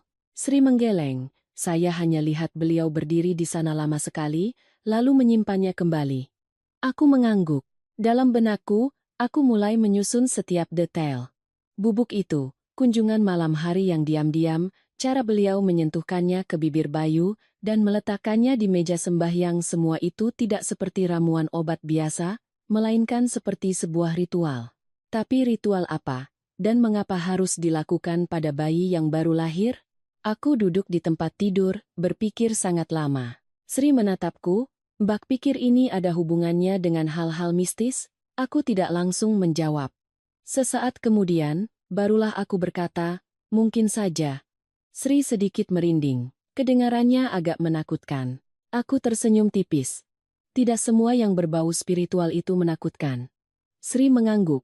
Tapi kalau tidak jelas, tetap harus hati-hati. Aku menatapnya. Aku tidak akan membiarkan apapun memengaruhi anakku. Sri terlihat lebih tenang. Malam itu, aku tidur lebih awal. Bukan karena sudah merasa sepenuhnya tenang, tetapi karena aku sudah memiliki arah baru untuk mencari tahu. Pagi berikutnya, aku menelepon salah seorang bibiku dari pihak ibuku. Bibiku adalah orang yang lebih tahu tentang hal-hal tradisional. Bu, ibu sedang sibuk? Rina mau tanya sesuatu ke tante. Bibiku menjawab, bicara saja, nak. Aku menceritakan situasinya secara umum, tidak menyebutkan secara spesifik bahwa itu adalah ibu mertuaku. Aku hanya mengatakan bahwa ada seorang kerabat yang lebih tua di rumah yang menggunakan sejenis bubuk untuk disentuhkan ke mulut bayi yang baru lahir, dan itu ada hubungannya dengan ritual sembahyang. Bibiku terdiam sejenak, lalu bertanya, apakah bubuknya berwarna gelap dan baunya agak aneh? Aku terkejut. Iya, tante. Betul. Bibiku berkata. Itu bisa jadi bubuk tolak bala menurut kepercayaan tradisional, tetapi di beberapa daerah juga digunakan dalam ritual yang disebut menjaga semangat anak. Aku bertanya, apakah itu aman? Tante? Bibiku menjawab dengan jujur. Tidak ada yang bisa menjamin. Ada yang melakukannya dan anaknya memang sehat, tetapi ada juga yang melakukannya dengan cara yang salah dan malah berakibat buruk. Aku terdiam. Bibiku melanjutkan. Kalau kamu tidak mengerti betul, sebaiknya jangan digunakan. Bayi yang baru lahir itu sangat sensitif. Aku mengangguk. Iya, tante, saya mengerti. Aku menutup telepon, duduk termangu. Semuanya menjadi lebih jelas sekarang. Ini bukan rencana jahat, melainkan sebuah keyakinan lama, keyakinan yang dipegang oleh orang tua karena dianggap baik, tetapi tidak memiliki dasar yang jelas. Aku menghela napas, sedikit lega, tetapi juga sedikit lebih berat. Karena aku sadar bahwa ini bukan lagi sekadar masalah benar atau salah, melainkan perbedaan antara dua generasi, antara keyakinan dan kenyataan. Aku menatap anakku dan berkata pada diri sendiri, aku tidak bisa mengubah cara berpikir orang lain secara instan, tetapi aku bisa melindungi anakku dengan caraku sendiri. Siang itu, aku pergi ke ruang tamu, duduk di samping ibu mertuaku. Aku tidak membahas masalah yang lama, hanya bertanya, Bu, nanti sore saya buatkan teh, ya? Beliau menatapku dengan sedikit terkejut. Boleh. Aku berdiri, membuat teh, dan meletakkannya di hadapannya. Saya buatkan seperti yang biasa ibu minum. Beliau mengambil cangkir teh, menyesapnya tanpa berkata apa-apa, tetapi aku melihat tatapan matanya melembut. Aku tidak menyinggung masalah yang lama. Tidak berdebat, hanya duduk di sampingnya. Sesaat kemudian, beliau berkata, kamu merawat cucuku dengan baik. Aku menjawab, iya Bu, saya hanya melakukan apa yang membuat saya merasa tenang. Beliau mengangguk, tidak berkata apa-apa lagi. Tetapi aku tahu beliau mengerti. Mungkin tidak sepenuhnya, tetapi cukup untuk tidak memaksaku lagi. Dan bagiku, itu sudah cukup untuk saat ini. Karena ada hal-hal yang tidak memerlukan kemenangan atau kekalahan, hanya perlu setiap orang mundur selangkah untuk menjaga kedamaian dalam keluarga. Setelah sore itu duduk minum teh bersama ibu mertua, aku merasakan dengan jelas satu hal. Jarak di antara kami tidak lagi setegang sebelumnya, tetapi juga belum bisa disebut dekat. Rasanya seperti dua orang yang berdiri di ujung jembatan yang berbeda, sudah saling melihat, tetapi belum melangkah untuk bertemu di tengah. Aku tidak terburu-buru. Ada hal-hal yang semakin dipaksakan, semakin mudah rusak. Hari-hari berikutnya, kehidupan di rumah perlahan menjadi stabil. Ibu mertua tidak lagi menyinggung soal jamu. Aku juga tidak bertanya lebih lanjut tentang bungkusan bubuk itu, tetapi aku memperhatikan satu hal. Setiap kali menatap Bayu, tatapan matanya masih menyiratkan sedikit penyesalan. Bukan penyesalan karena telah berbuat salah, tetapi penyesalan atas sesuatu yang belum tercapai. Suatu pagi, saat aku sedang mengganti pakaian Bayu, ibu mertua masuk ke kamar. Sini, biar ibu yang gendong cucu sebentar. Aku menyerahkan anakku padanya. Beliau menggendong Bayu dengan sangat hati-hati, menimangnya dengan lembut. Anak ini tidurnya lebih nyenyak daripada waktu baru lahir, ya. Aku tersenyum. Iya, Bu, mungkin sudah terbiasa dengan ritmenya. Beliau menatap anakku cukup lama, lalu berkata, "Kamu lihat dia sering kaget tidak?" Aku sedikit waspada. "Kadang-kadang ada, Bu, tapi tidak sering." Beliau mengangguk. Anak baru lahir memang begitu. Aku tidak berkata apa-apa lagi, tetapi dalam benakku, aku teringat apa yang dikatakan bibiku. Menjaga semangat. Tolak bala. Konsep-konsep itu sangat samar bagiku, tetapi bagi ibu mertuaku, itulah yang beliau yakini. Siang itu, saat aku sedang menidurkan Bayu, Sri masuk ke kamar dengan pelan, "Mbak." Aku menoleh. Saya lihat ibu mengeluarkan toples itu lagi. Aku bertanya, "Di mana?" "Di kamarnya." "Mbak." Saya lihat beliau membukanya, melihat isinya sebentar, lalu menyimpannya kembali. Aku terdiam. Sepertinya, meskipun sudah berhenti, beliau belum benar-benar melepaskannya. Aku tidak berkata apa-apa lagi pada Sri, hanya mengangguk. Sore harinya, aku memutuskan untuk melakukan sesuatu yang sebelumnya tidak terpikirkan olehku. Aku tidak lagi bertanya kepada orang lain, tetapi memilih untuk bertanya langsung, namun dari sudut pandang yang berbeda. Aku masuk ke kamar ibu mertua. "Bu, boleh saya masuk?" Beliau sedang melipat pakaian, lalu mengangkat kepala. "Iya, masuk saja." Aku duduk di sampingnya. Tidak langsung bicara, hanya membantunya melipat beberapa potong pakaian. Sesaat kemudian, barulah aku berkata, "Bu, dulu waktu nenek mengajarkan ibu hal-hal itu, apa ibu mengerti semuanya?" Beliau berhenti melipat, "Tidak semuanya mengerti, tapi melihat orang lain melakukannya, jadi ikut saja." Aku mengangguk. "Lalu waktu itu, apa ada yang menjelaskan kenapa harus dilakukan?" Beliau berpikir sejenak. "Nenek bilang, anak kecil itu lemah, gampang kena angin jahat, jadi semangatnya harus dijaga biar kuat." Aku bertanya, "Apa ibu merasa itu efektif?" Beliau menatapku, "Budi waktu kecil jarang sakit." Aku tersenyum tipis, "Mungkin karena faktor lain juga, Bu." Beliau tidak membantah. Aku melanjutkan, "Bu, saya tanya jujur, kalau ada cara lain yang lebih aman, apa ibu mau mencobanya?" Beliau menatapku, tatapannya tidak lagi defensif seperti sebelumnya. "Cara apa?" Aku berkata, "Misalnya, kita jaga agar bayi tetap hangat, tidurnya teratur, imunisasinya lengkap. Hal-hal itu juga membantu bayi tetap sehat." Beliau terdiam. Aku menambahkan, "Saya tidak menyangkal cara ibu. Tapi saya ingin memilih cara yang saya pahami dengan jelas." Beliau menghela napas pelan, "Kamu ada benarnya juga." Aku menatapnya, merasakan ada perubahan kecil. Bukan karena beliau melepaskan keyakinannya, tetapi karena beliau mulai menerima bahwa ada banyak cara lain. Malam itu, ketika Budi pulang kerja, dia duduk bermain dengan Bayu cukup lama. Dia menggendong anaknya sambil menimang dan berkata, "Anak ayah nanti harus sehat dan kuat." "Ya." Aku duduk di sampingnya, melihat mereka berdua, hatiku terasa hangat. Masalah beberapa hari terakhir, jika tidak ditangani dengan hati-hati, bisa saja membuat keluarga kami retak. Untungnya, semuanya masih dalam kendali. Setelah makan malam, kami sekeluarga duduk menonton TV. Ada sebuah acara tentang perawatan bayi baru lahir. Dokter di acara itu mengatakan, untuk tidak menerapkan metode-metode tradisional yang tidak jelas asal-usulnya. Aku tidak berkata apa-apa, hanya melirik ibu mertuaku. Beliau juga sedang menatap layar, tidak menunjukkan ekspresi apapun, tetapi aku tahu beliau mendengarkan. Malam itu, aku tidur lebih nyenyak dari malam-malam sebelumnya, tidak lagi menunggu suara pintu terbuka, tidak lagi merasa tegang. Tetapi sekitar tengah malam, aku tiba-tiba terbangun, bukan karena suara, tetapi karena sebuah perasaan. Aku menoleh, melihat Bayu masih tidur, tetapi tangannya bergerak sedikit seolah kaget. Aku meletakkan tanganku di dadanya, menepuknya dengan lembut, dan sesaat kemudian dia kembali tidur nyenyak. Aku berbaring di sana sambil berpikir, mungkin ibu mertuaku tidak sepenuhnya salah. Ada hal-hal yang belum bisa dijelaskan oleh sains, tetapi itu tidak berarti kita harus mengikuti semuanya.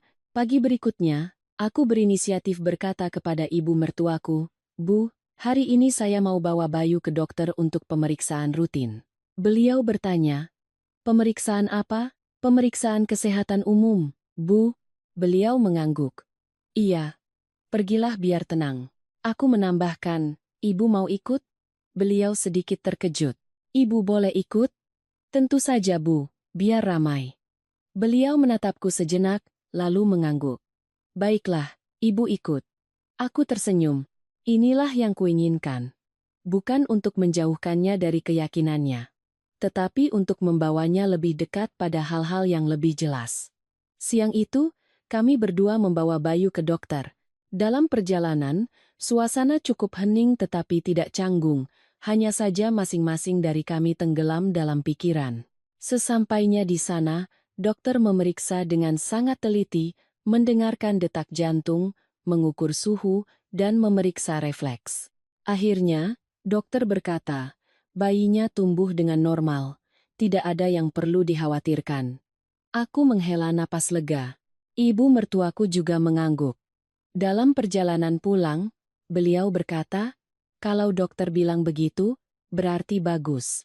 Aku menjawab, "Iya, Bu."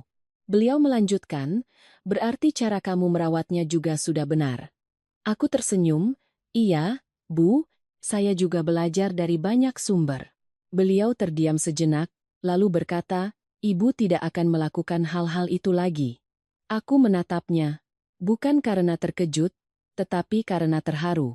Karena aku tahu, bagi beliau, itu bukan masalah sepele, itu adalah bagian dari keyakinannya, dan melepaskannya tidaklah mudah.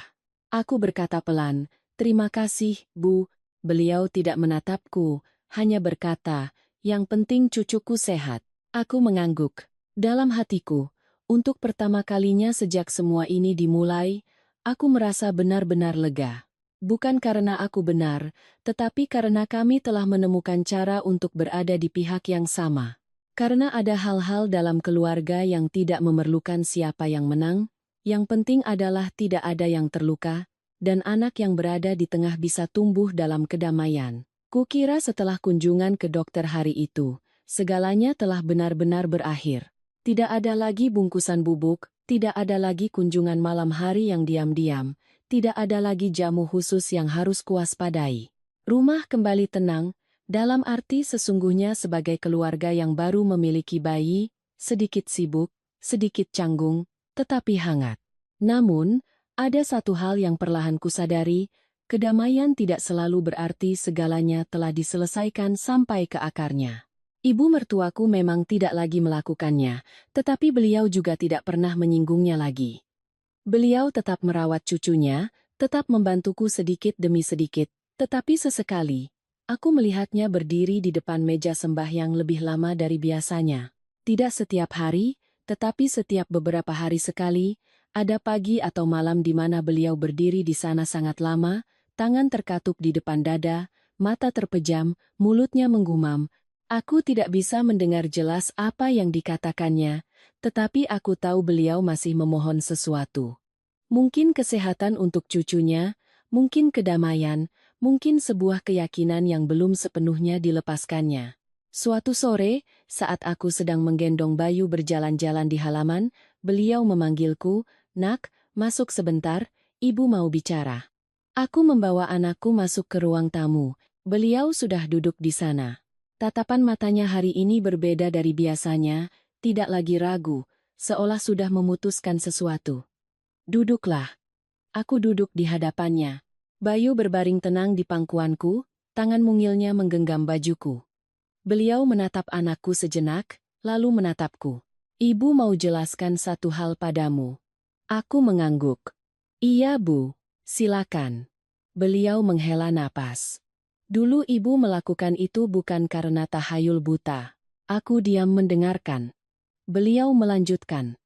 "Budi waktu kecil sangat lemah. Sejak lahir sudah sulit dirawat, sering riwel. Demam ringan terus-menerus. Dokter waktu itu juga tidak menemukan penyebabnya." Aku sedikit terkejut.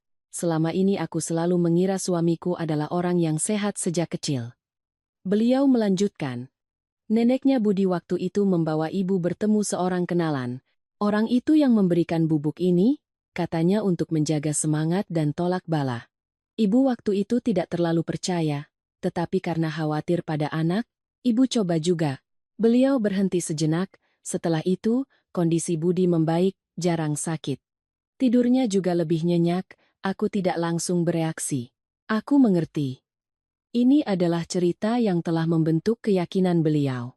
Beliau menatapku, sejak saat itu, ibu percaya. Aku bertanya pelan, apa ibu tidak berpikir mungkin itu karena waktu atau karena perubahan cara perawatan? Beliau mengangguk. Ibu juga pernah berpikir begitu, tetapi waktu itu, kita tidak punya banyak pengetahuan seperti sekarang. Apa yang terlihat efektif, itu yang kita yakini. Aku menatapnya. Untuk pertama kalinya aku melihatnya tidak lagi defensif, tetapi bercerita sebagai seorang ibu yang pernah mengkhawatirkan anaknya sama seperti aku sekarang. Beliau melanjutkan, saat kamu melahirkan Bayu, ibu teringat kejadian itu. Ibu pikir, melakukan itu adalah hal yang baik untuk cucu. Aku mengangguk, saya mengerti, Bu. Beliau menatapku, tapi ibu tidak menyangka kamu akan bereaksi seperti itu. Aku tersenyum tipis, karena saya tidak tahu apa yang sedang ibu lakukan. Beliau terdiam sejenak, lalu berkata, mungkin disitulah letak kesalahan ibu. Aku menggeleng, bukan ibu yang salah, Bu, tapi ibu tidak memberitahuku sebelumnya. Beliau mengangguk, hening sejenak. Lalu, beliau berkata, ibu sudah berpikir beberapa hari ini. Aku menatapnya.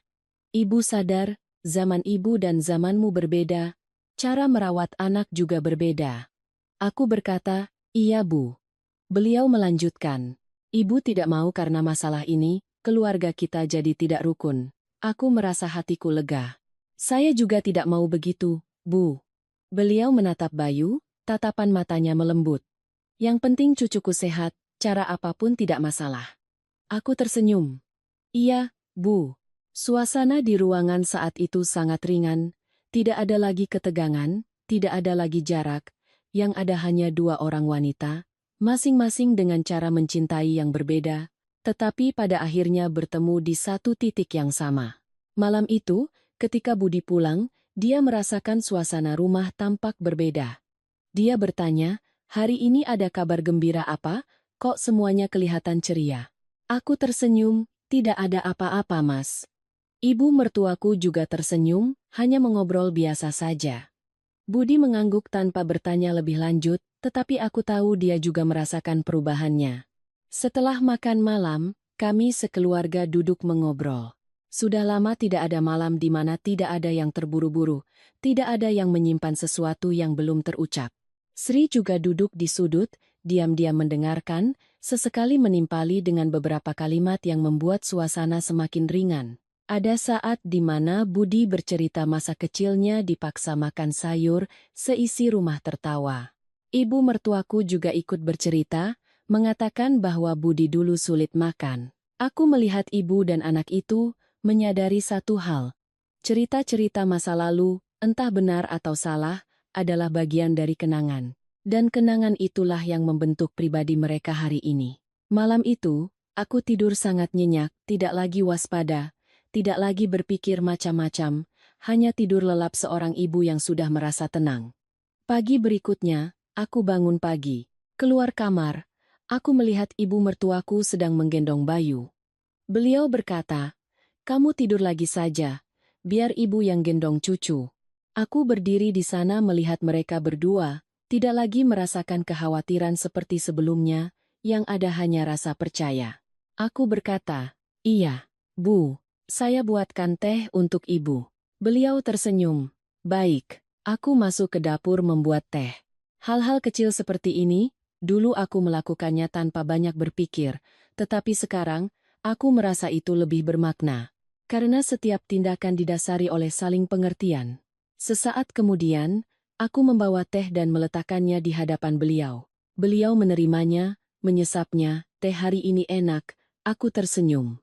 Mungkin karena suasana hati ibu sedang baik. Beliau juga tersenyum. Mungkin juga. Percakapan di antara kami tidak lagi memerlukan banyak kata, tetapi cukup untuk saling mengerti, cukup untuk menghilangkan jarak. Dan aku menyadari satu hal. Dalam keluarga, tidak selalu harus mencari siapa yang benar, yang penting adalah mau mendengarkan, mau berbicara, dan mau mundur selangkah pada waktu yang tepat untuk menjaga hal-hal yang lebih penting seperti kedamaian, seperti kasih sayang, dan seperti cara seorang anak tumbuh, tidak hanya dengan ASI, tetapi juga dengan keharmonisan seluruh keluarga. Hari-hari setelah percakapan itu, rumah terasa berubah dengan cara yang sangat lembut namun jelas. Bukan perubahan besar, melainkan hal-hal kecil dalam cara kami memandang, berbicara, dan memperlakukan satu sama lain. Aku tidak lagi harus waspada setiap kali melihat ibu mertua masuk ke kamar, dan beliau tidak lagi menatapku dengan tatapan menyelidik seperti sebelumnya. Yang ada hanyalah sikap yang sewajarnya, penuh hormat, namun juga lebih hangat. Suatu pagi, saat aku sedang bersiap-siap mengganti popok, ibu mertua berdiri di ambang pintu dan melihat ke dalam. "Sini, biar ibu yang gantikan." Aku sedikit terkejut. "Apa ibu bisa?" Beliau tertawa. "Dulu belum ada popok sekali pakai seperti sekarang, ibu tetap bisa merawat Budi." Aku menyerahkan anakku padanya, duduk di sampingnya untuk mengamati. Beliau melakukannya dengan sedikit lambat, agak canggung, tetapi sangat hati-hati. Ada saat ketika beliau memasang popok kurang pas, aku dengan lembut mengingatkan. "Bu, tarik sedikit ke atas biar lebih rapat." Beliau mengikuti saranku, lalu menoleh dan berkata, "Hal seperti ini pun harus belajar lagi." Aku tersenyum. "Iya, Bu, zaman sudah berbeda." Kami berdua saling pandang dan tertawa bersama. Pada saat itu, aku merasakan dengan jelas perubahannya. Bukan lagi mertua yang mengajari menantu, melainkan dua orang yang belajar bersama, saling menyesuaikan diri. Siang itu, saat aku sedang menidurkan Bayu, ibu mertua masuk ke kamar dan duduk di kursi. "Kamu tidur saja. Biar ibu yang jaga cucu." Aku menggeleng. "Belum mengantuk, Bu." Beliau menatapku.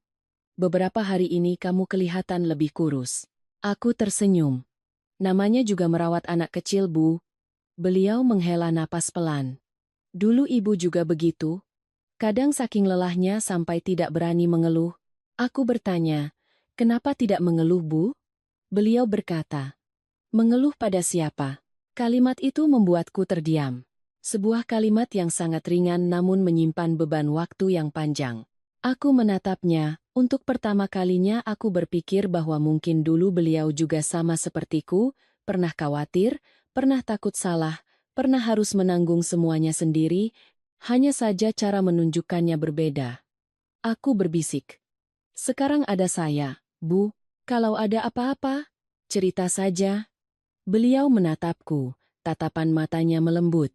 "Iya, tidak perlu kata-kata tambahan." Sore harinya, saat aku sedang menjemur pakaian, Sri mendekat dan berbisik, "Mbak, akhir-akhir ini saya lihat ibu berbeda sekali." Aku bertanya, "Berbeda bagaimana?" Sri tersenyum, lebih ramah, tidak lagi menyimpan sesuatu sendiri. Aku mengangguk, mungkin beliau juga sudah memikirkannya kembali. Sri berkata, "Saya rasa ini yang terbaik." Aku menatap ke halaman, sinar matahari sore yang lembut, angin sepoi-sepoi, semuanya terasa begitu damai. Aku berkata, "Iya, ini yang terbaik." Malam itu, Budi pulang lebih awal dari biasanya. Dia membeli beberapa buah dan meletakkannya di meja. "Hari ini kantor pulang cepat, Mas pulang mau main sama anak." Aku tersenyum. "Mas bisa merawatnya?" Dia tertawa. "Belajar." Ibu mertua duduk di sampingnya, melihat ayah dan anak itu, lalu berkata, "Dulu ayahnya juga jarang gendong anak." Budi tertawa, "Zaman sekarang berbeda, Bu." Ibunya mengangguk, "Iya, berbeda." Kalimat itu, jika diucapkan beberapa hari yang lalu, mungkin akan bernada tidak setuju, tetapi hari ini, suaranya sangat ringan. Aku menatapnya, melihat dengan jelas perubahan tidak hanya dalam tindakan, tetapi juga dalam pemikiran. Setelah makan malam, kami sekeluarga duduk bersama. Budi menggendong Bayu sambil menimang dan bernyanyi. Suaranya tidak bagus, tetapi dia berusaha keras. Sri berdiri di sudut sambil terkikik. Aku melihat pemandangan itu, hatiku terasa hangat.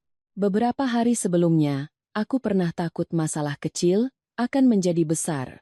Tetapi sekarang aku melihat, jika kita tenang, jika kita memilih cara bicara yang tepat, segalanya masih bisa berjalan ke arah yang baik. Malam itu, saat aku sedang bersiap-siap tidur, ibu mertua mengetuk pintu. Sudah tidur, nah? Aku membuka pintu. Belum, Bu. Beliau masuk, duduk di kursi. Boleh ibu pinjam ponselmu sebentar? Aku sedikit terkejut, menyerahkan ponselku padanya. Beliau melihatnya sejenak, lalu berkata, "Ibu mau lihat lagi video yang waktu itu?" Aku terdiam beberapa detik, lalu membukakan video itu untuknya. Beliau menontonnya dengan sangat saksama. Saat tiba di bagian beliau mengeluarkan bungkusan bubuk, tangannya sedikit gemetar. Selesai menonton, beliau mengembalikan ponselku. "Ibu tidak menyangka kamu akan merekamnya." Aku berkata, "Waktu itu saya tidak tahu harus bagaimana, Bu." Beliau mengangguk. "Ibu mengerti." Beliau menatap tangannya, lalu berkata, "Ada hal-hal yang sudah kita yakini terlalu lama, sampai kita tidak berpikir perlu untuk mempertanyakannya lagi." Aku tidak berkata apa-apa. Beliau melanjutkan, "Tapi setelah melihatnya kembali, ibu sadar ibu juga terlalu nekat." Aku berkata pelan, "Ibu melakukannya karena sayang cucu." Beliau menggeleng. Sayang tapi tidak memahami dengan jelas juga sama saja dengan mengambil risiko. Kalimat itu membuatku terkejut. Aku tidak menyangka beliau akan berkata seperti itu. Beliau menatapku. "Nanti, kalau ibu melakukan sesuatu, ibu akan bicara denganmu dulu." Aku mengangguk. "Iya, Bu." Beliau berdiri, bersiap-siap keluar, lalu menoleh. "Kamu juga. Kalau ada apa-apa, bicara terus terang saja sama ibu." Aku tersenyum. "Iya, Bu." Pintu tertutup. Aku duduk di tempat tidur menatap anakku, sebuah perasaan yang sangat jelas. Tidak semua masalah harus diselesaikan dengan perdebatan. Terkadang, hanya perlu cukup kesabaran untuk berbicara dan cukup ketenangan untuk mendengar. Pagi berikutnya, aku bangun lebih awal dan keluar kamar. Ibu mertua sudah di dapur. Beliau sedang memasak bubur. "Sudah bangun, Nak?" "Iya, Bu." Beliau berkata, "Ibu masak bubur untuk sarapan keluarga." Aku mendekat. "Biar saya bantu, Bu." Beliau memberikan sendok padaku, "Tolong aduk." "Ya." Aku berdiri di sampingnya mengaduk panci bubur, aroma harum yang lembut. Tidak ada lagi jamu khusus, tidak ada lagi hal yang membuatku khawatir, hanya semangkuk bubur sederhana, tetapi bagiku, itu adalah tanda perubahan besar. Sesaat kemudian, beliau berkata, "Bubur ini ibu masak dengan caramu." Aku menatapnya. "Cara saya." Beliau mengangguk. "Tidak banyak bumbu, gampang dicerna." Aku tersenyum. "Iya, Bu, itu bagus." Kami berdua berdiri berdampingan, tidak banyak bicara, tetapi aku tahu kami sudah lebih saling memahami. Dan bagiku, itu lebih penting daripada siapa yang benar atau salah. Karena dalam sebuah keluarga, yang menyatukan semua orang bukanlah logika, melainkan cara kita memperlakukan satu sama lain ketika ada perbedaan. Dan aku yakin, mulai sekarang, segalanya akan menjadi lebih baik. Bukan karena tidak akan ada masalah, tetapi karena ketika masalah datang, kami tahu cara menyelesaikannya bersama. Setelah hari-hari yang damai itu, aku mulai terbiasa kembali dengan ritme kehidupan seorang ibu yang baru melahirkan. Malam-malam terjaga karena tangisan anak, pagi-pagi yang terburu-buru karena anak minta disusui, saat-saat di mana aku hanya duduk menatap anakku tidur hingga lupa waktu. Semuanya menjadi begitu normal hingga aku hampir lupa bahwa pernah ada masa di mana aku harus selalu waspada terhadap setiap langkah di dalam kamarku sendiri. Tapi kehidupan keluarga tidak pernah lurus. Suatu siang, saat aku sedang menggendong Bayu di ruang tamu, terdengar ketukan di pintu. Sri berlari membukakan pintu, lalu kembali dan berkata, "Ada bibinya Mas Budi yang datang." Aku mengangkat kepala. Ibu mertuaku yang dari dapur juga keluar. Raut wajahnya sedikit berubah. Seorang wanita tua masuk, perawakannya kurus, tatapan matanya tajam. Dia mengenakan kebaya sederhana. Rambutnya disanggul rapi. Begitu masuk, Dia langsung melihat sekeliling rumah sebelum tatapannya berhenti padaku. Ini menantu yang baru melahirkan itu? Aku berdiri dengan sopan. Iya, Tante, selamat siang. Dia mengangguk tanpa tersenyum, lalu mendekat untuk melihat Bayu. Anaknya lumayan juga. Caranya bicara bukan seperti pujian, melainkan seperti sedang menilai. Ibu mertuaku berkata, "Duduk dulu, Mbak. Biar saya buatkan teh." Wanita itu mengangguk lalu duduk. Aku menggendong Bayu mendekat, berniat agar dia bisa melihat lebih jelas, tetapi dia mengibaskan tangannya, "Biarkan saja di situ, anak kecil gampang kena ain." Kalimat itu langsung membuatku waspada. Aku melirik ibu mertuaku, beliau tidak berkata apa-apa, hanya diam. Sri membawakan teh, meletakkannya di meja, lalu berdiri menepi. Bibinya Budi mengambil cangkir teh, menyesapnya sedikit, lalu bertanya, "Kamu masih lakukan yang diajarkan ibu?" Ibu mertuaku berkata pelan, "Saya sudah tidak melakukannya lagi, Mbak." Bibinya meletakkan cangkir teh, menatap lurus ke arah ibu mertuaku. "Kenapa tidak?" Ibu mertuaku menjawab, "Menantuku tidak setuju." Suasana di ruangan tiba-tiba berubah. Bibinya menoleh ke arahku, tatapannya tidak marah tetapi sangat tajam. "Kamu tidak setuju?" Aku menjaga suara tetap tenang. "Iya, Tante. Saya belum paham betul jadi tidak berani pakai untuk anak." Bibinya tertawa sinis. "Zaman sekarang orang sekolahnya tinggi-tinggi, apa-apa harus paham dulu baru mau. Dulu kami tidak paham apa-apa. Tetap bisa besarkan anak sampai sehat." Aku tidak langsung membantah, hanya berkata, "Iya, Tante. Zaman sudah berbeda." Bibinya menggeleng, "Beda ya beda, tapi intinya tetap sama. Anak kecil itu lemah. Semangatnya harus dijaga. Kalau tidak nanti susah dirawat." Aku menatapnya dan berkata pelan, "Saya mengerti maksud Tante. Tapi saya ingin memilih cara yang saya pahami." Bibinya menatapku sejenak, lalu menoleh ke ibu mertuaku, "Kamu dengar menantumu atau dengar kakakmu?" Pertanyaan ini bukan sekadar bertanya, tapi seperti memaksa untuk memilih. Ibu mertuaku terdiam, tidak langsung menjawab. Aku menatapnya, tidak berkata apa-apa lagi. Aku tidak ingin membuatnya dalam posisi sulit. Sesaat kemudian, beliau berkata, "Saya dengar keduanya, Mbak." Bibinya mengerutkan kening. "Dengar keduanya bagaimana?" Ibu mertuaku berkata perlahan, "Apa yang baik untuk cucu, itu yang dilakukan." Bibinya tertawa. "Kamu ini menghindar saja." Suasana di ruangan mulai tegang. Aku tahu jika tidak ditangani dengan bijak, masalah ini bisa menjadi besar. Aku dengan lembut angkat bicara. "Tante, mohon izin saya bicara sedikit." Bibinya menatapku, "Bicaralah." Aku berkata, "Saya tidak menyangkal apa yang telah Tante dan Ibu alami. Saya tahu pengalaman itu sangat berharga. Tapi saya pikir setiap keluarga punya cara merawat anak yang berbeda. Saya ingin bertanggung jawab atas pilihan saya." Suaraku tidak tinggi, tidak berdebat, hanya menjelaskan. Bibinya terdiam beberapa detik, lalu bertanya, "Apa kamu yakin caramu itu benar?" Aku menjawab, "Saya tidak berani jamin 100%, Tante, tapi saya berani bertanggung jawab." Jawaban itu membuat bibinya terdiam.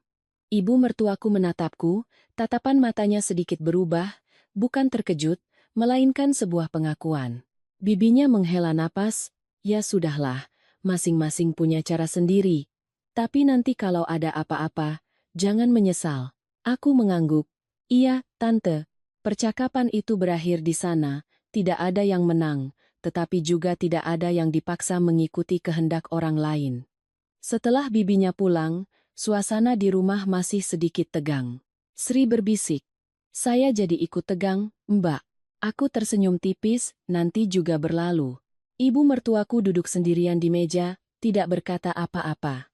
Aku menggendong Bayu mendekat, duduk di sampingnya. "Bu." Beliau mengangkat kepala. "Iya." Beliau menatapku, lalu berkata, "Tadi kamu bicara begitu, Ibu rasa itu benar." Aku sedikit terkejut. "Ibu tidak merasa saya lancang?" Beliau menggeleng. "Tidak. Caramu bicara sudah benar."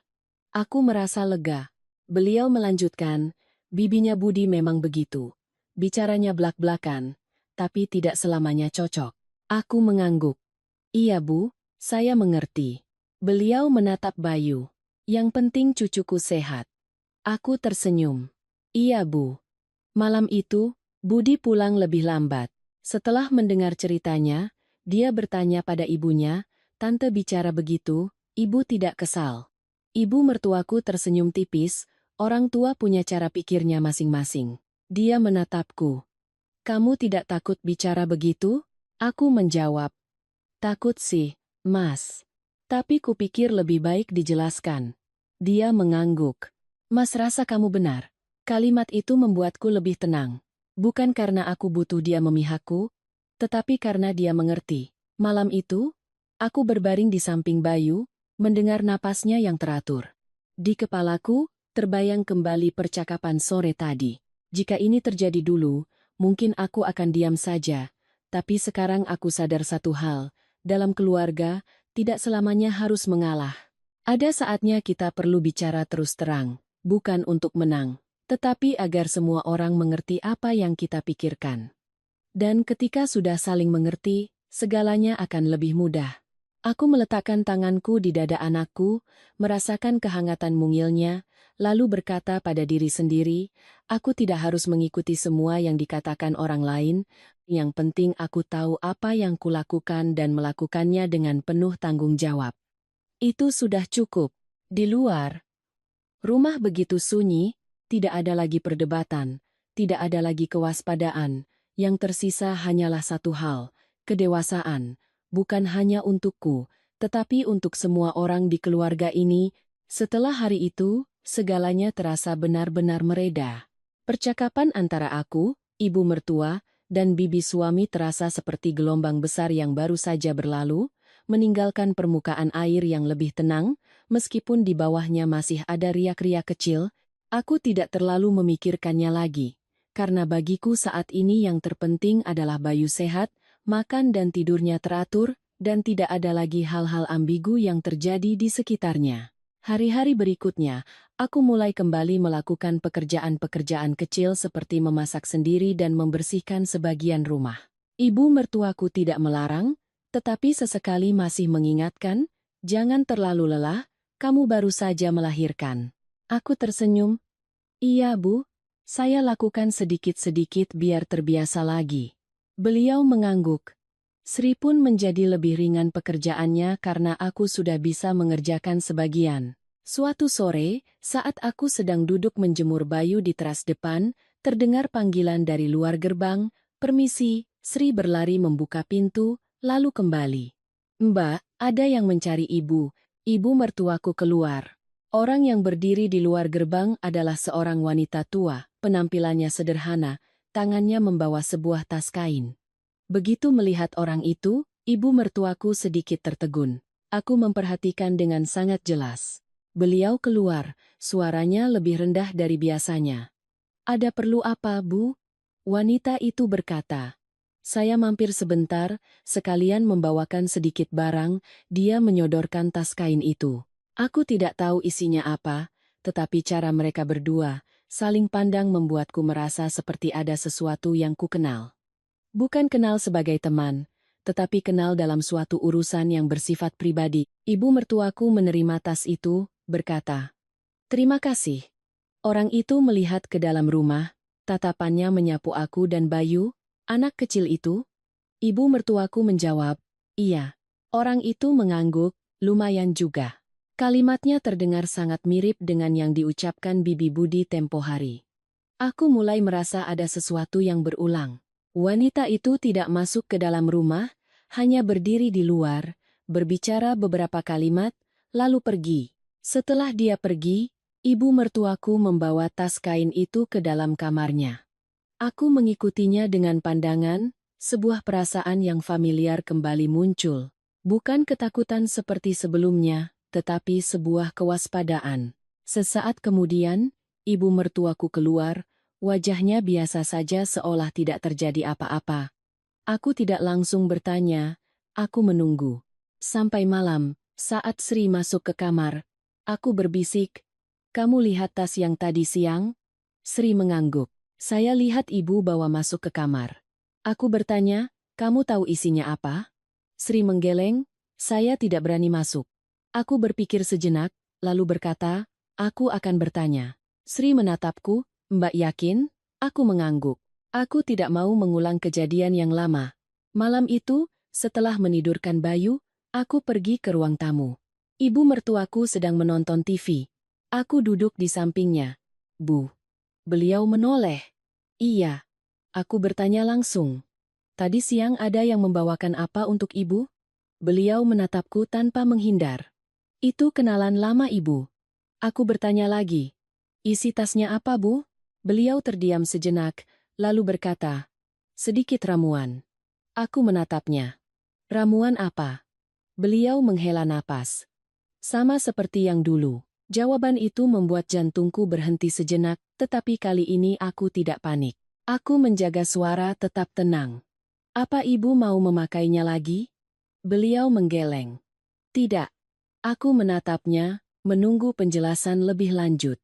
Beliau melanjutkan, ibu hanya menerimanya karena tidak enak, tapi ibu tidak berniat memakainya.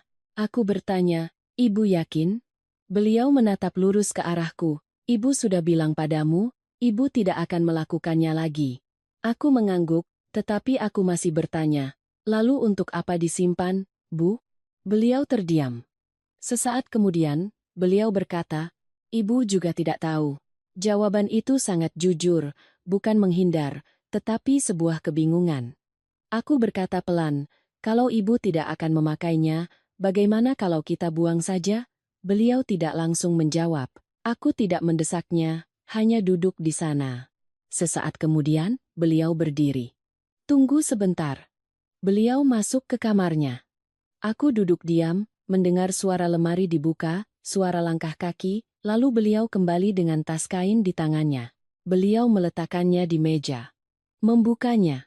Di dalamnya ada beberapa bungkusan kertas kecil yang sama persis seperti yang dulu. Beliau menatapku. Kamu mau bagaimana? Aku berkata, saya tidak mau menyimpan hal-hal yang tidak saya pahami. Beliau mengangguk, tidak berkata apa-apa lagi. Beliau membawa tas itu ke belakang rumah. Aku mengikutinya. Sri juga berdiri dari kejauhan mengamat. Beliau membuka tutup tempat sampah, berhenti sejenak, lalu memasukkan seluruh tas itu ke dalamnya, dan menutupnya kembali. Tindakan itu tidak cepat, tetapi tegas. Beliau menoleh ke arahku. Sudah, aku mengangguk. Dalam hatiku, sebuah perasaan yang sangat jelas. Bukan senang, bukan menang, tetapi lega. Sebuah kelegaan yang sudah lama kunantikan. Malam itu, kami sekeluarga makan malam seperti biasa. Tidak ada yang menyinggung kejadian itu. Tetapi suasananya terasa berbeda. Lebih ringan, lebih alami. Budi bercerita, aku dan ibu mertuaku tertawa bersama. Sri yang berdiri di samping juga terlihat lebih santai. Setelah makan malam, aku masuk ke kamar lebih awal, menggendong Bayu sambil menatapnya tidur. Aku teringat kembali setiap kejadian yang telah berlalu, dari malam-malam tanpa tidur, dari kecurigaan hingga konfrontasi, dan akhirnya, momen di mana ibu mertuaku dengan tangannya sendiri membuang sesuatu yang pernah diyakininya. Aku sadar, itu bukan tindakan yang sederhana, melainkan sebuah perubahan. Sebuah perubahan yang datang dari kesediaannya untuk melihat kembali. Malam itu, aku tidak banyak berpikir, hanya berbaring di samping anakku, mendengarkan napasnya, dan merasakan kedamaian yang sesungguhnya. Pagi berikutnya, aku bangun pagi. Keluar kamar, ibu mertua sudah di dapur. Beliau menoleh ke arahku. Sudah bangun? Iya, Bu. Beliau berkata, ibu sudah masak bubur, makanlah sedikit biar sehat. Aku mengangguk. Iya, Bu. Juan San, Duan Tukat. Kami berdua berdiri berdampingan, tidak perlu banyak bicara. Tetapi aku tahu, di antara kami sudah tidak ada lagi hal yang belum terucap. Dan bagiku, itu yang terpenting. Karena dalam keluarga, tidak selamanya harus benar mutlak. Cukup dengan saling mengerti, saling percaya, dan saling menghormati, maka masalah sesulit apapun bisa dilewati. Setelah ibu mertuaku dengan tangannya sendiri membuang bungkusan-bungkusan bubuk itu, rumah kami benar-benar memasuki fase baru. Tidak ada lagi hal-hal yang ambigu, tidak ada lagi pertanyaan-pertanyaan yang menggantung di antara kami berdua. Segalanya menjadi lebih jelas, lebih ringan, dan yang terpenting, ada rasa saling percaya. Hari-hari berikutnya, kesehatanku berangsur pulih. Aku bisa merawat anakku sendiri lebih banyak, bisa berdiri lebih lama di dapur, bisa melakukan pekerjaan-pekerjaan kecil yang sebelumnya harus meminta bantuan. Ibu mertuaku tidak lagi terlalu ikut campur, tetapi tetap ada di sana, diam-diam membantu saat diperlukan. Ada pagi-pagi di mana aku belum sempat bangun, beliau sudah menggendong Bayu keluar, menimangnya dengan sangat lembut. Ada siang-siang di mana beliau memasakkan semangkuk sayur bening, bukan untuk memaksaku memakannya, tetapi hanya untuk memberiku pilihan tambahan. Tidak ada lagi jamu khusus, tidak ada lagi paksaan, yang ada hanyalah perhatian yang sewajarnya. Aku sadar, ketika seseorang melepaskan sebuah keyakinan lama, bukan berarti mereka kehilangan sesuatu, tetapi mereka sedang belajar untuk mencintai dengan cara yang baru. Suatu sore, saat aku sedang melipat pakaian Bayu, ibu mertuaku masuk dan duduk di sampingku. "Nak," aku mengangkat kepala. "Iya, Bu." Beliau mengambil sebuah baju mungil milik Bayu, melipatnya dengan sangat hati-hati. Ibu sudah berpikir lagi. Aku menatapnya tanpa berkata apa-apa. Beliau melanjutkan. Dulu ibu selalu berpikir, apa yang sudah ibu alami dan terbukti berhasil, itu pasti benar. Tapi sekarang ibu sadar, tidak semua yang benar untuk kita, benar juga untuk orang lain. Aku mengangguk. Iya, Bu. Beliau berkata, ibu tidak menyalahkanmu atas kejadian tempo hari. Kalau ibu di posisimu, mungkin ibu akan bereaksi lebih keras. Aku tersenyum tipis. Saya juga tidak menyangka bisa setenang itu. Beliau menatapku. Kamu bisa begitu karena kamu memikirkan anakmu. Kalimat itu membuat hatiku terasa hangat. Aku menjawab, dan ibu melakukan itu juga karena memikirkan cucu. Beliau tersenyum, tetapi kali ini senyumnya sangat ringan. Iya, hanya saja caranya berbeda. Kami berdua saling pandang, tidak perlu berkata apa-apa lagi. Ada hal-hal yang ketika sudah dipahami, tidak lagi memerlukan penjelasan. Malam itu, setelah makan malam, Budi mengusulkan, akhir pekan ini kita bawa Bayu ke rumah nenek, yuk.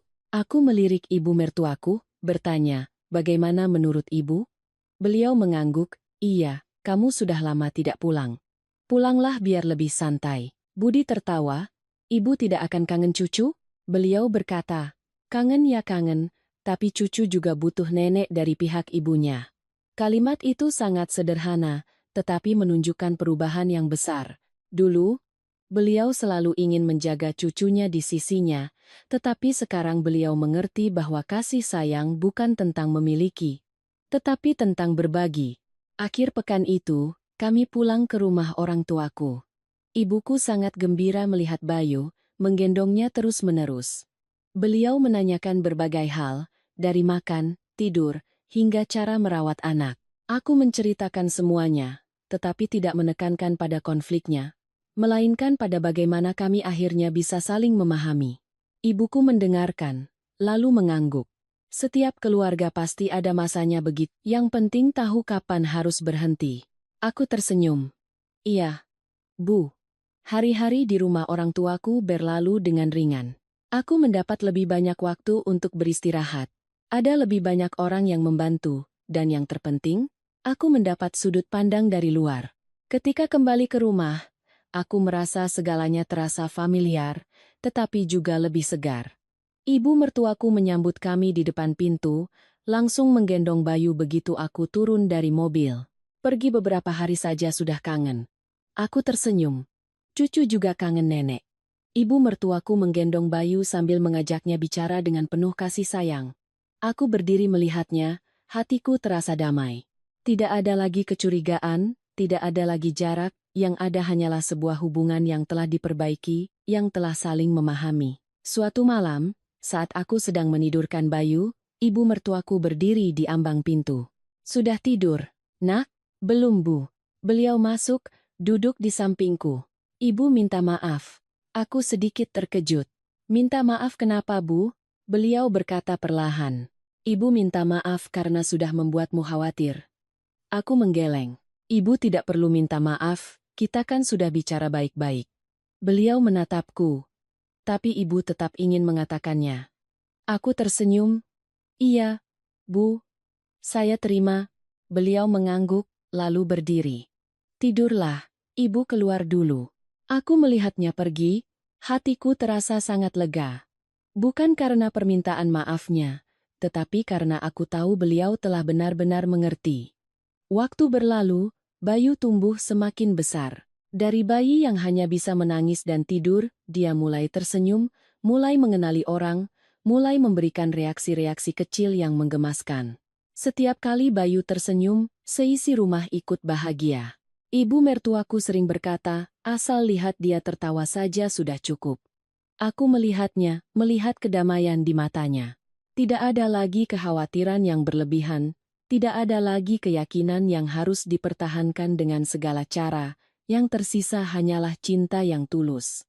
Suatu hari, saat aku sedang bermain dengan Bayu, ibu mertuaku mendekat dan memberikan sebuah buku catatan kecil. Ini ibu catat beberapa cara merawat anak zaman dulu. Aku membukanya, melihat tulisan tangan yang sudah lama, beberapa bagiannya sudah pudar. Simpan saja sebagai kenang-kenangan, tidak perlu diikuti semua, tapi bacalah untuk mengerti. Aku menatapnya, baik, Bu. Beliau tersenyum, siapa tahu nanti kamu menemukan ada yang bagus juga. Aku ikut tersenyum. Iya, Bu, nanti saya baca. Pada saat itu, aku menyadari satu hal. Perubahan bukan berarti membuang semua yang lama, tetapi tentang tahu cara memilih, tahu cara menyimpan apa yang baik, dan melepaskan apa yang tidak lagi sesuai.